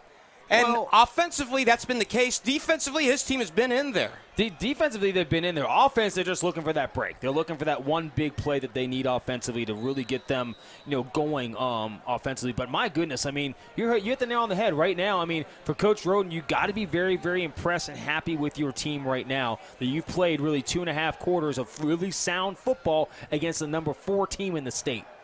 The throw, and it is complete. And a good catch out on the wing by Day on the little skinny end. Good throw by Jackson there as well to get it in there. He had a very small window to make that throw, and man, he was able to zip it right from the ear hole. Pickup of 11. And move the chains. And all of a sudden, Schreiber has found rhythm here in the second half.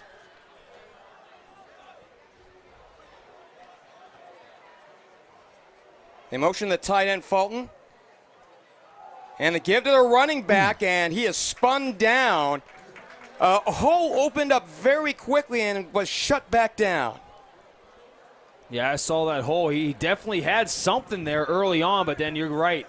The Lakota West defense found those holes and plugged them up pretty darn quickly. Out on that left end where Elijah Davis camps out, or is that his opposite number, Gabriel Flores? Anyway, in case it's a 1 yard gain, 2nd and 9 as we mount the clock under 2 here in this third period. 17-0 West. Schreiber to throw on a little screen that goes nowhere. Well, you know, Jeff, I'm always a I'm always a fan of running, you know, sweeps or traps into the boundary. I've never been a fan of throwing screen passes into the boundary or to the short side of the field. You just don't have the room to work. You know, you got to get linemen downfield. There's a lot of things that need to happen on a screenplay. And when you shorten your field or shorten that area that you have to make that tight play, you're bringing a lot of guys to the party then on the defensive side of the ball. 3rd and 12 from the 33, a loss of 3 on the play. Triplets to the right. And now the home run down the sideline, incomplete, out at the 35-yard line, no flags. Yes. Day was down there trying to get the 50-50 ball on the home run, and it was defended well by Lakota West. Minnick was back there as part of that cadre. Fantastic coverage there by Drew. You know, he was step for step with him. That was almost textbook of what you're supposed to do as a defensive back. He stayed hip to hip, sunk his hips, and turned back for the ball at the exact right time to avoid that PI. Ooh, almost got it. Remy gets it on a fair catch out of the 44. Oh, I don't know who that was there for Lakota West. He's actually down now. 23 yards on the punt, nothing on the return on the fair catch, and now we do have, it looks like a down Firebird from our vantage point. Whoever that is on the ground was the one who almost came in and blocked it. I mean, he came in and he was very, very close. And then he kind of stood up and just kind of went down on the ground there. I don't know. There was no contact. I know that much. So Bolden, as you see on your screen, is out there as we're trying to get a gander on the player that's down. And while we are waiting and looking for who that is, this game is powered by Miami University Regionals, accepting applications for spring and fall 2023 classes. With over 30 majors offered in person and online, you can design a schedule that fits your needs and start earning your Miami degree, conveniently located in Hamilton, Middletown, Westchester, and online. Learn more at miamioh.edu/regionals. I think I was getting a little ahead of myself to a certain team in Columbus for tomorrow. Oh, just a little bit. Just a little bit.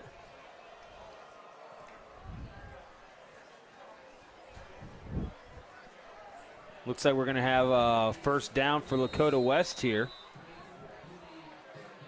Off the punt. So 1st and 10 from the 45-yard line. Bolden gets, and a slight delay, give up the middle for Gonzalez, who has a first down. Big first down. That's really been the first real big gainer we've seen on the running game for Lakota West all night. So they're trying to get that back in there. I think they're just really right now trying to get back on schedule and get something going, you know, offensive. Just get in a rhythm. You've kind of gotten rhythms a little bit, but they've all been disrupted by something. 1st and 10 out at the 44, and another give, Gonzalez. And a good push out behind Alex Key, and he gains good yards on first down, a pickup of 5. As we melt the clock down to 20 seconds, and we'll see if that's the last play of our third period.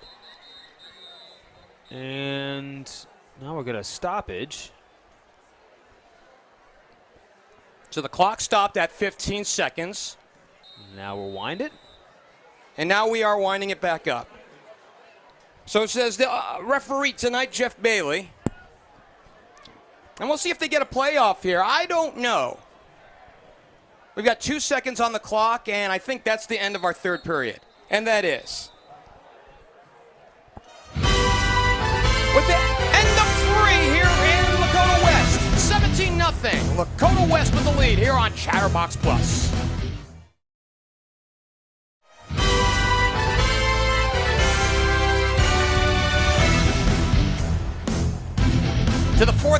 we go. We switch sides. And on 2nd and 4, Bolden gets the ball, and it's a little end around to Trent Lloyd, who has the first down out to the 30-yard line. He had such a huge first half, his first touch of the second half.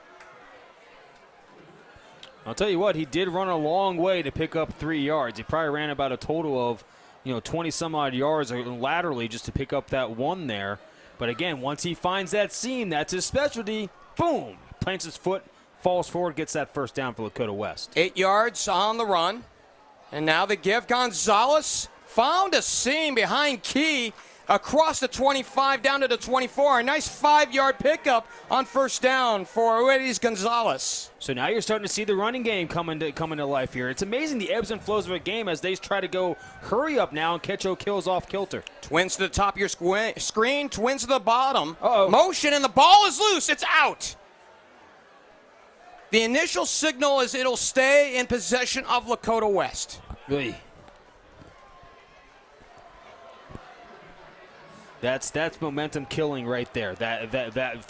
Obviously glad that Lakota West was able to get the ball back, but that's what will kill drives right there, are mistakes like that. You have a new center in there. You had Tony Curtis shifting over to left tackle in the offseason now. So, again, you got some new linemen. You had to replace Tegra Cerbola. So, again, things got to kind of gel a little bit here. But, again, that was big for Lakota West to pick up that ball. 3rd and 5, a big third down for the Firebirds. The dummy clap, and they motion Lloyd, and they give to Lloyd again off the left end. A first down into space. Out towards the 15-yard line and inside the red zone for the first time this second half. A pickup of 9. Trent Lloyd, I mean, he's having himself a night tonight, and he really has to. He's really stepped up and been that guy on offense for Lakota West. Their passing game hasn't really been there. They've been now trying to get the running game going, which they have here so far in this drive in the second half. 1st and 10 from the 15. Pistol look for Lakota West. And the throw out to the split end. It's to Lloyd. Inside the 10, down the sideline, towards the goal line. Is he in? No signal, and we're seeing the side judge on the near side say no touchdown as we come up front, 1st and goal at the 1. What a great job by Trent Lloyd. Got the ball in space, made a move. BYOB, be your own blocker on that play right there. Got him down to the 1. 1st and goal. And the give, touchdown, an easy one for Gonzalez.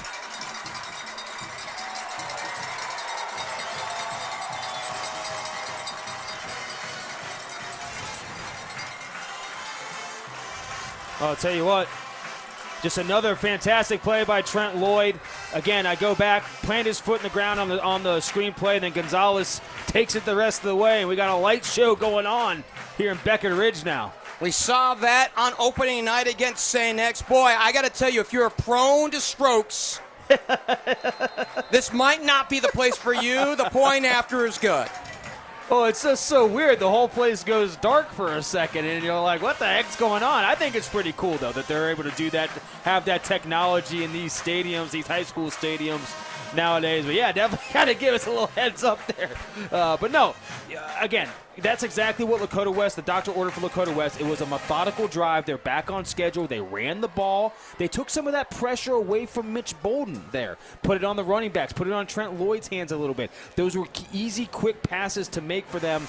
And, again, I think that's what you got to do to kind of rebuild Mitch's confidence after it was kind of flustered there in the first half. 8-play drive that went 55 yards. And it took up, as we're doing an count back on this, about 3 minutes and 7 seconds off the clock. Gonzalez from a yard out, easy. I mean, that hole opened up wider than 75 just after rush hour. Yeah. End over end kick to the goal line and out. Right at the goal line and out. And another strong kick for Tyler Bond. 9:48 left to go in this ball game. 24-0. Lakota West has tacked on. And they're now, I would imagine, I don't know if you're Tom Bolden, that you're happy with the result or what you've seen tonight, but you're satisfied on that same token by the fact that you now have a comfortable fourth quarter lead. And I think that's the most important. You can breathe a little bit. You're not happy. No head coach is really happy, especially if Coach Bolden, because he knows his team can play so much better. You know, you're looking at scores 24-0, but Coach Bolden, you and I have seen it. This team can play better than what they have here tonight. Defensively, though, they've been really rock solid. And the pitch to the running back who cuts back inside. Day found a few yards right in the middle of the field. Yeah, cutting it back inside, that's always a little tough on those wide plays. I usually tell guys, hey, plant your foot, get outside. There's really no love inside there for you. You just run into a party of defenders there. Gain of 3, 2nd and 7 with 9:20 left to go here in week number 4 here in Beckett Ridge. 24-0 tonight. Hard to believe it's week 4 already. Whew.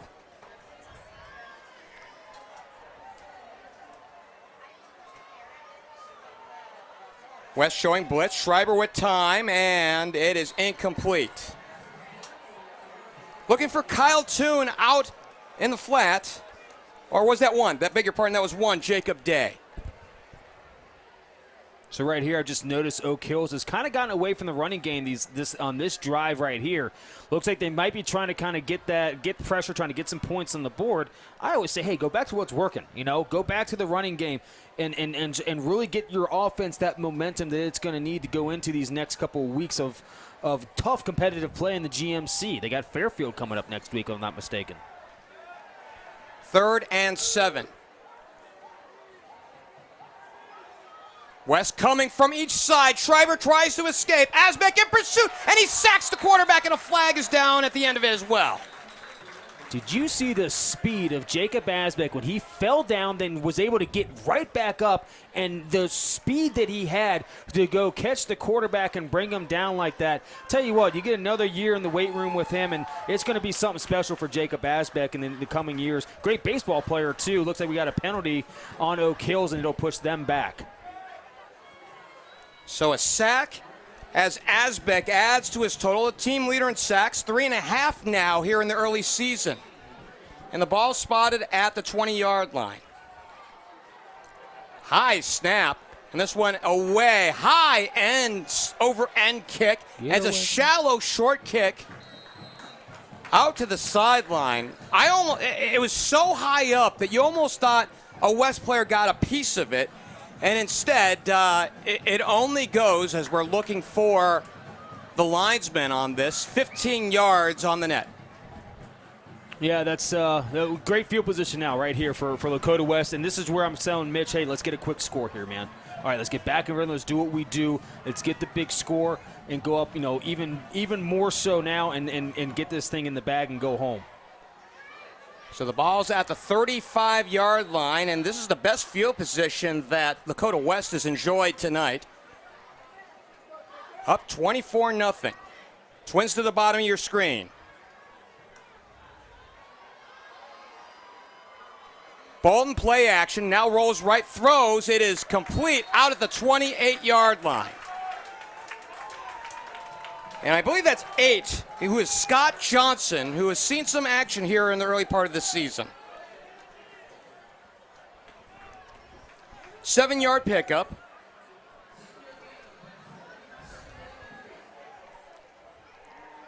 Take your time here. There's no rush. There's nothing to rush here for Lakota West. Twins on each side. Oof. And I believe that's Davion McCoy, who we've been waiting to see tonight. Yeah. And honestly, Jeff, with the way they've played here tonight, they might just do running back by committee this year. That might be the way that they just roll with it. Davion McCoy is 6'1", 195 pounds, a junior. And it's a keeper by Bolden. He explodes out towards the 10-yard line, a pickup of 14. Great job by Mitch Bolden. So that was the same play you saw before, only this time Bolden decided to keep it because he saw the way that defensive end came down so aggressively on the running back on the previous play. He said, you know what? I'm going to call the same thing again, but I'm going to keep myself and scurry for a first down. They're going to give Bolden forward progress to the 10. First and goal, unofficially. I mean, the ball is just a hair off the 10-yard line from our vantage point. So I guess technically it is first and goal with 7:25 and counting left to go. And really at this point, it's the exclamation point that Lakota West is looking for. Bolton gets it out of the shotgun. Looking and now rolls to the right. Will throw it and a complete touchdown! 30-0.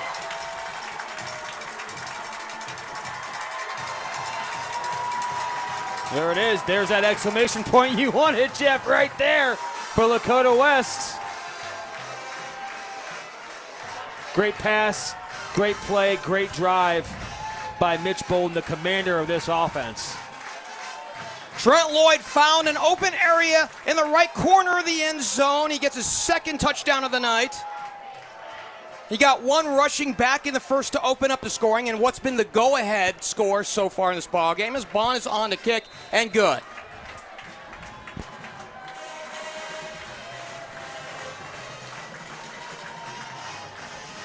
Well, again, that right there should be the confidence booster for Lakota West.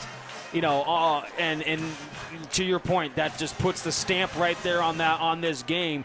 You know, one thing I will have to go back and credit Oak Hills with, even in that play right there, their defensive backfield coverage has been locked down all night. Hats off to the Lakota West offensive line. They have given Mitch Bolton all the time in the world this evening to throw the football, but he has had to scramble out. We've seen him probably scramble more than I ever have here tonight. So if there's something to hang your hat on for Oak Hills, it's that defensive backfield, because they have shut down one of the top wide receiving cores in the city here tonight. 3-play drive, 35 yards, a minute 37 off the clock.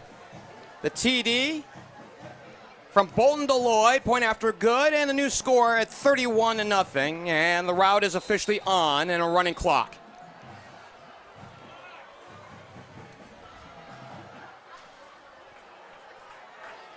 Ball pinwheels to the 10, short kick. And it's Day up the seam, out towards the 30. He exploded, now he is pushed way back. He found some momentum, and now a flag at the end of the play for excessive partying, as far as I'm concerned. Well, you know, one, very interesting. That was probably his first kick I think we might have seen all season long that didn't make it to the end line. And as a former special teams coordinator, I'm here to tell you that scares the crap out of you, because your kickoff team is so used to just running down, not having to worry about tackling, not having to worry about coverage. My gosh, we got this kid, he can kick it in the end zone. Oh, it's so easy to be on kickoff team. And then that happens right there. You saw it streak through, and it looks like that penalty went against West, so it's going to be a huge momentum or a huge pickup really for Oak Hills on this. So, you know, actually they're going to start with really nice field position for the Highlanders. They'll spot the ball at the 40-yard line. And we, again, as we had mentioned, we now have the running clock, as we've melted the clock down to 6 minutes.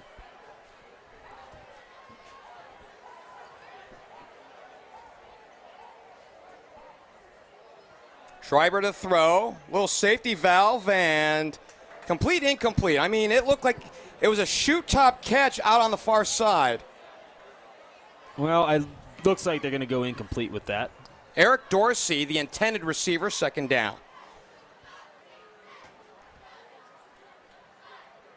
So Jackson has thrown the ball well here in the second half. He picked it up. He was only 4 of 11 for 21 yards through the air in the first half. And then, you know, when we saw them come out of the locker room, they found a passing game. Yeah.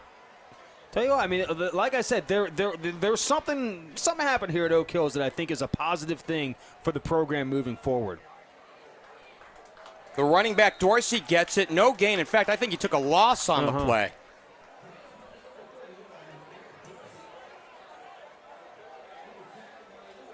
No, I'm impressed with Oak Hill's toughness and tenacity that I've seen on the offensive line and especially on the defensive side of the football. I mean, they had Lakota West offense, you know, kind of really shaking in their boots, and outside of Moeller, X, and really Oak Hills, that's the first time I've seen them kind of bend this way a little bit. So Kofi Bobie, the tackle for loss, -1 on the play, 3rd and 11 from the 39.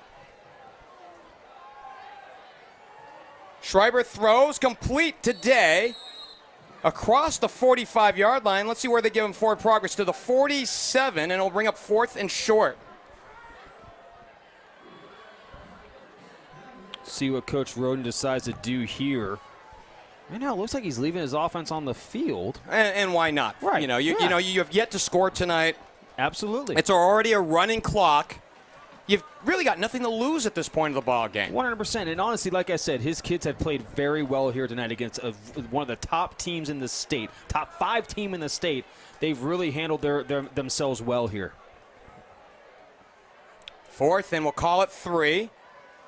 Schreiber empties out the backfield. Now flush from the pocket, looking left, now throws the lob, and it's complete to the tight end out at the 40-yard line. Nice catch by Fulton to go up and grab it. Yeah, great job there. You know, great job to get up there and get it. Great job for him, for Jackson to get out of the pressure. You know, unfortunately, there was contained loss on the front side, so when Asbeck went in on the blitz, there was nobody behind him there to make the tackle on the quarterback. He was able to step up and complete a pass to the tight end. They'll give Fulton forward progress out to the 38-yard line, a pickup of 9 on 4th down. 1st and 10 with 3:09 left to go. Schreiber checks it down to the safety valve to his running back, and good yardage, has a 1st down. So a nice catch and run for Dorsey, and a flag at the end of this one as well. I can see the defensive coaches for Lakota West throwing their hands up. You know, where are you guys on the backside? That was too wide open. Somebody's got to have the running back coming out of the backfield. And now a big personal foul against Lakota West. Oh, man. So 13 on the gain, and then you'll tack it on after that.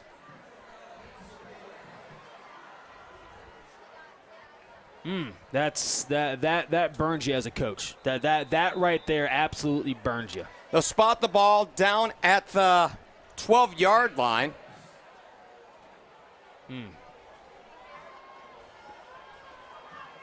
Twins to the left. Schreiber flush from the pocket, and he is sacked. Oh. Well, he was sacked, and then somebody was at the same time coming in and went over the head of Jacob Asbeck. So Asbeck comes in, gets his 2nd sack, and the down player is Tabron Benny Powell. Ooh. Didn't look like it was anything helmet to helmet, but he definitely kind of left over him in an awkward way.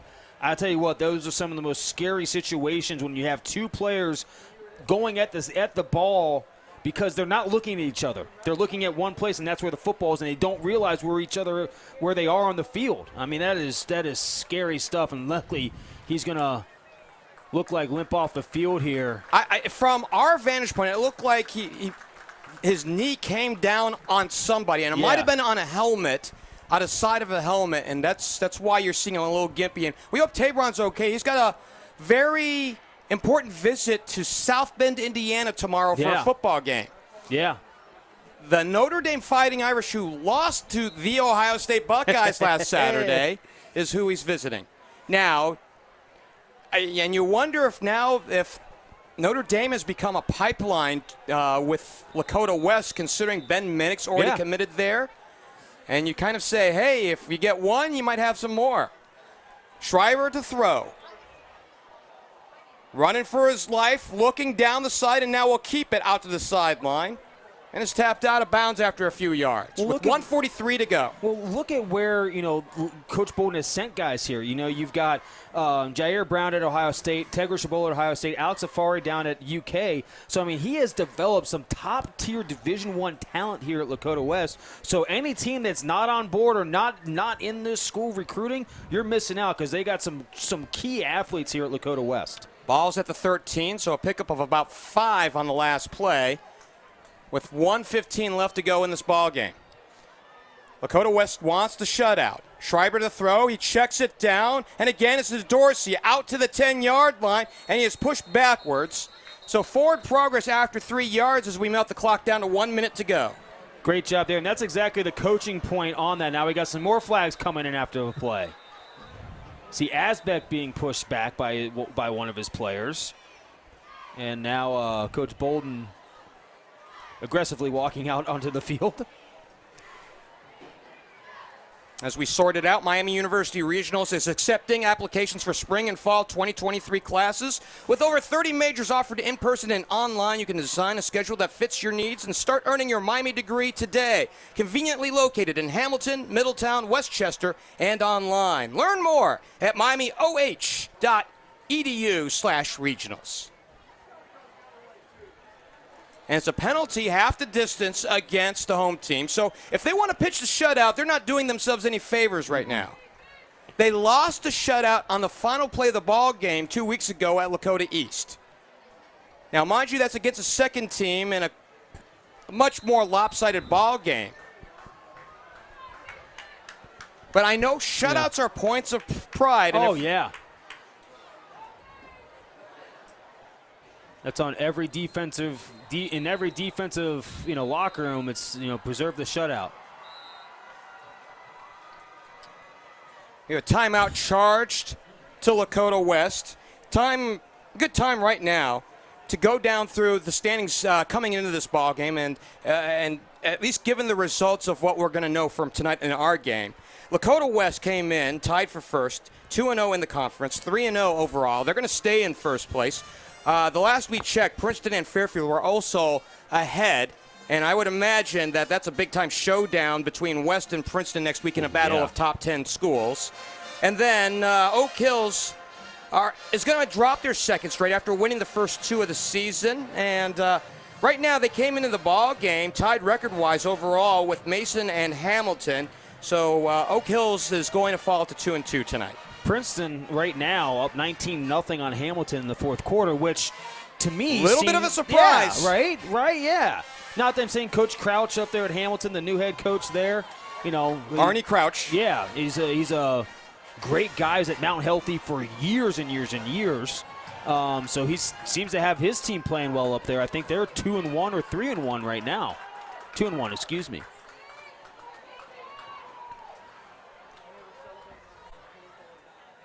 This will be interesting to see. So we saw the referee put up the right fist, which is emblematic of fourth down. So it's 4th and 2. They need the 3 for the line to gain. So right now, this is the play of the game for Oak Hills.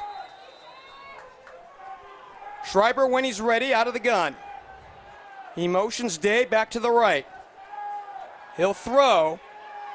He steps, and now he's dropped for a loss, and that'll be the ball game, as West will preserve the shutout. Elijah Davis.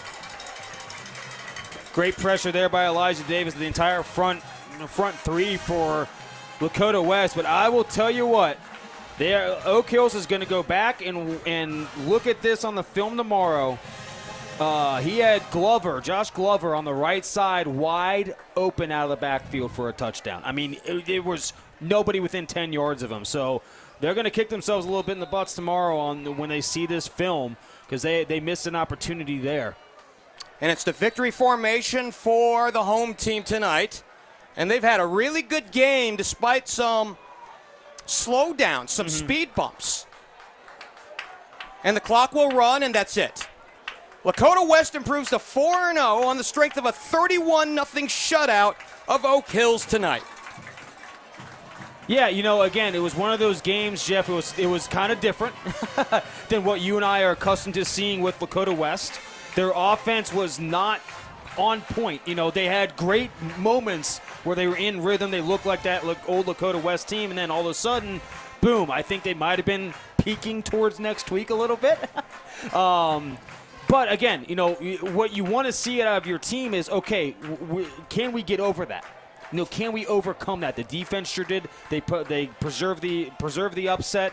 Now you can breathe a sigh of relief, and now all focus gets to go on to probably the game of the city, and maybe one of the top games in the entire state, maybe one of the top games in the Midwest from what we've seen in Lakota West traveling to Princeton next week. So all eyes go to that game. Well, now. if I recall, you have 3 of the top 10 teams in the state in the GMC. Lakota West at 4, Princeton, I believe, at 7, and Fairfield at 9. Yes, on the AP polls. So when you look at it that way, you look at what we have coming up next week with this game. I mean, my goodness, this is going to be a battle. This is what, this is what you do in Southwest Ohio. Last year, we thought it was going to be a battle with the way Princeton and Lakota West were playing. Lakota West came out like gangbusters in that game and went up big, and they never looked back. I think that was 31-7 might have been the final there last year. So revenge factor comes into play for Princeton. And now, like I said, all eyes go over to Glendale next week. Let's go ahead and give you the scoring rundown in this ball game. All Lakota West tonight. And the game winner came with 46 seconds left to go in the first period. It was a Trent Lloyd touchdown from 69 yards out, capping off a two-play drive in the first, 7-0 after the point after. Then it was a Bolden 1-yard keeper into the end zone. With 8:36 left to go till halftime, point after good, 14-0. They tacked on with a 28-yard field goal with about 2:30 left to go till halftime by Tyler Bond, 17-0. In the second half, it was a Gonzalez 1-yard touchdown run to the north end with 9:48 left to go in the fourth, 24-0. And the dagger, as it were, or the exclamation point, Bolden to Lloyd from 10 yards out. Extra point good. Final is 31-0. Time now for our Headlines play of the game, powered by Headline Sportswear. Partner, what is your pick? You got to go to that first touchdown by Trent Lloyd. The 69-yard completion. He ran from the left side of the field to the right side, back over to the left side, planted his foot, broke 2 tackles, dove in the end zone. So another great play, and we've seen Trent do that all last year. Good to see him back in that action, getting the swing of it now this year. That is your play of the game for me. And the New York City Diner is officially open. Wide open, baby. This game took 2 hours and 11 minutes. 9 hours. So there were parts of this game where we were kind of wondering between penalties and Lakota West going backwards. But tip of the cap to Justin Roden and his squad tonight. They played. They just ran out of time, and honestly, they wore down towards the end. But the scheming was really excellent tonight. One thing that he made a mention of that I think is a great point for all Oak Hills listeners, just anybody in Cincinnati listening right now. He's developing a program there. They go 0-11 last year. They go 2-0 this year. And remember, he said we beat Turpin and Sycamore, 2 teams that are typically pretty prolific, good teams. So that gave them some momentum. He's got 70 guys on a freshman squad this year. The freshman team is undefeated. That's where you build a program, is from the ground up, from the middle school program, the freshman team, all the way up. So I see a lot of positives coming out of Oak Hills and what Coach Roden has going on there. I think he has the momentum going to build a really special program over in Oak Hills, which really they should have over there. By the way, on the other side, as we were talking about Trent Lloyd with Tom Bolden prior to the ball game, getting healthier and healthier every week. We saw major evidence with that big 69-yard burst in the first quarter. Well, I mean, to have him back at full strength on the offensive side of the football is going to be huge. He's another weapon that Mitch Bolden has now in his arsenal to complement Brennan Remy. Takes a little bit of the pressure off him. He's had 3 weeks of it's been all Remy, and now we're able to take that pressure off of that. I think you saw the running game start getting going there in the second half for Lakota West. Again, that's going to take the pressure off of Mitch Bolden moving down the field. So things are gelling in the right way for Lakota West right now, and really we're going to find out really what this team is made of and what Princeton's made of come next week. Partner is a fun one here tonight, and I want to say that you're done slumming for a week as you'll take a step back up and probably hang out with Nathaniel Hipsley next week as I go on vacation. Wherever you guys need me, I'll be there. Yeah. Partner was fun. Absolutely. Again, the final tonight in a game that took 2 hours and 11 minutes. 31-0 the final, and a shutout for Lakota West. They improved to 4-0, and Oak Hills falls to a record of 2-2. Our thanks go out to our videographer tonight, Mike Ackley, and again, Trent Lloyd. The New York City Diner, open all night, 2 touchdowns. For Kevin Zilch, I'm Geoff Kim. Good night.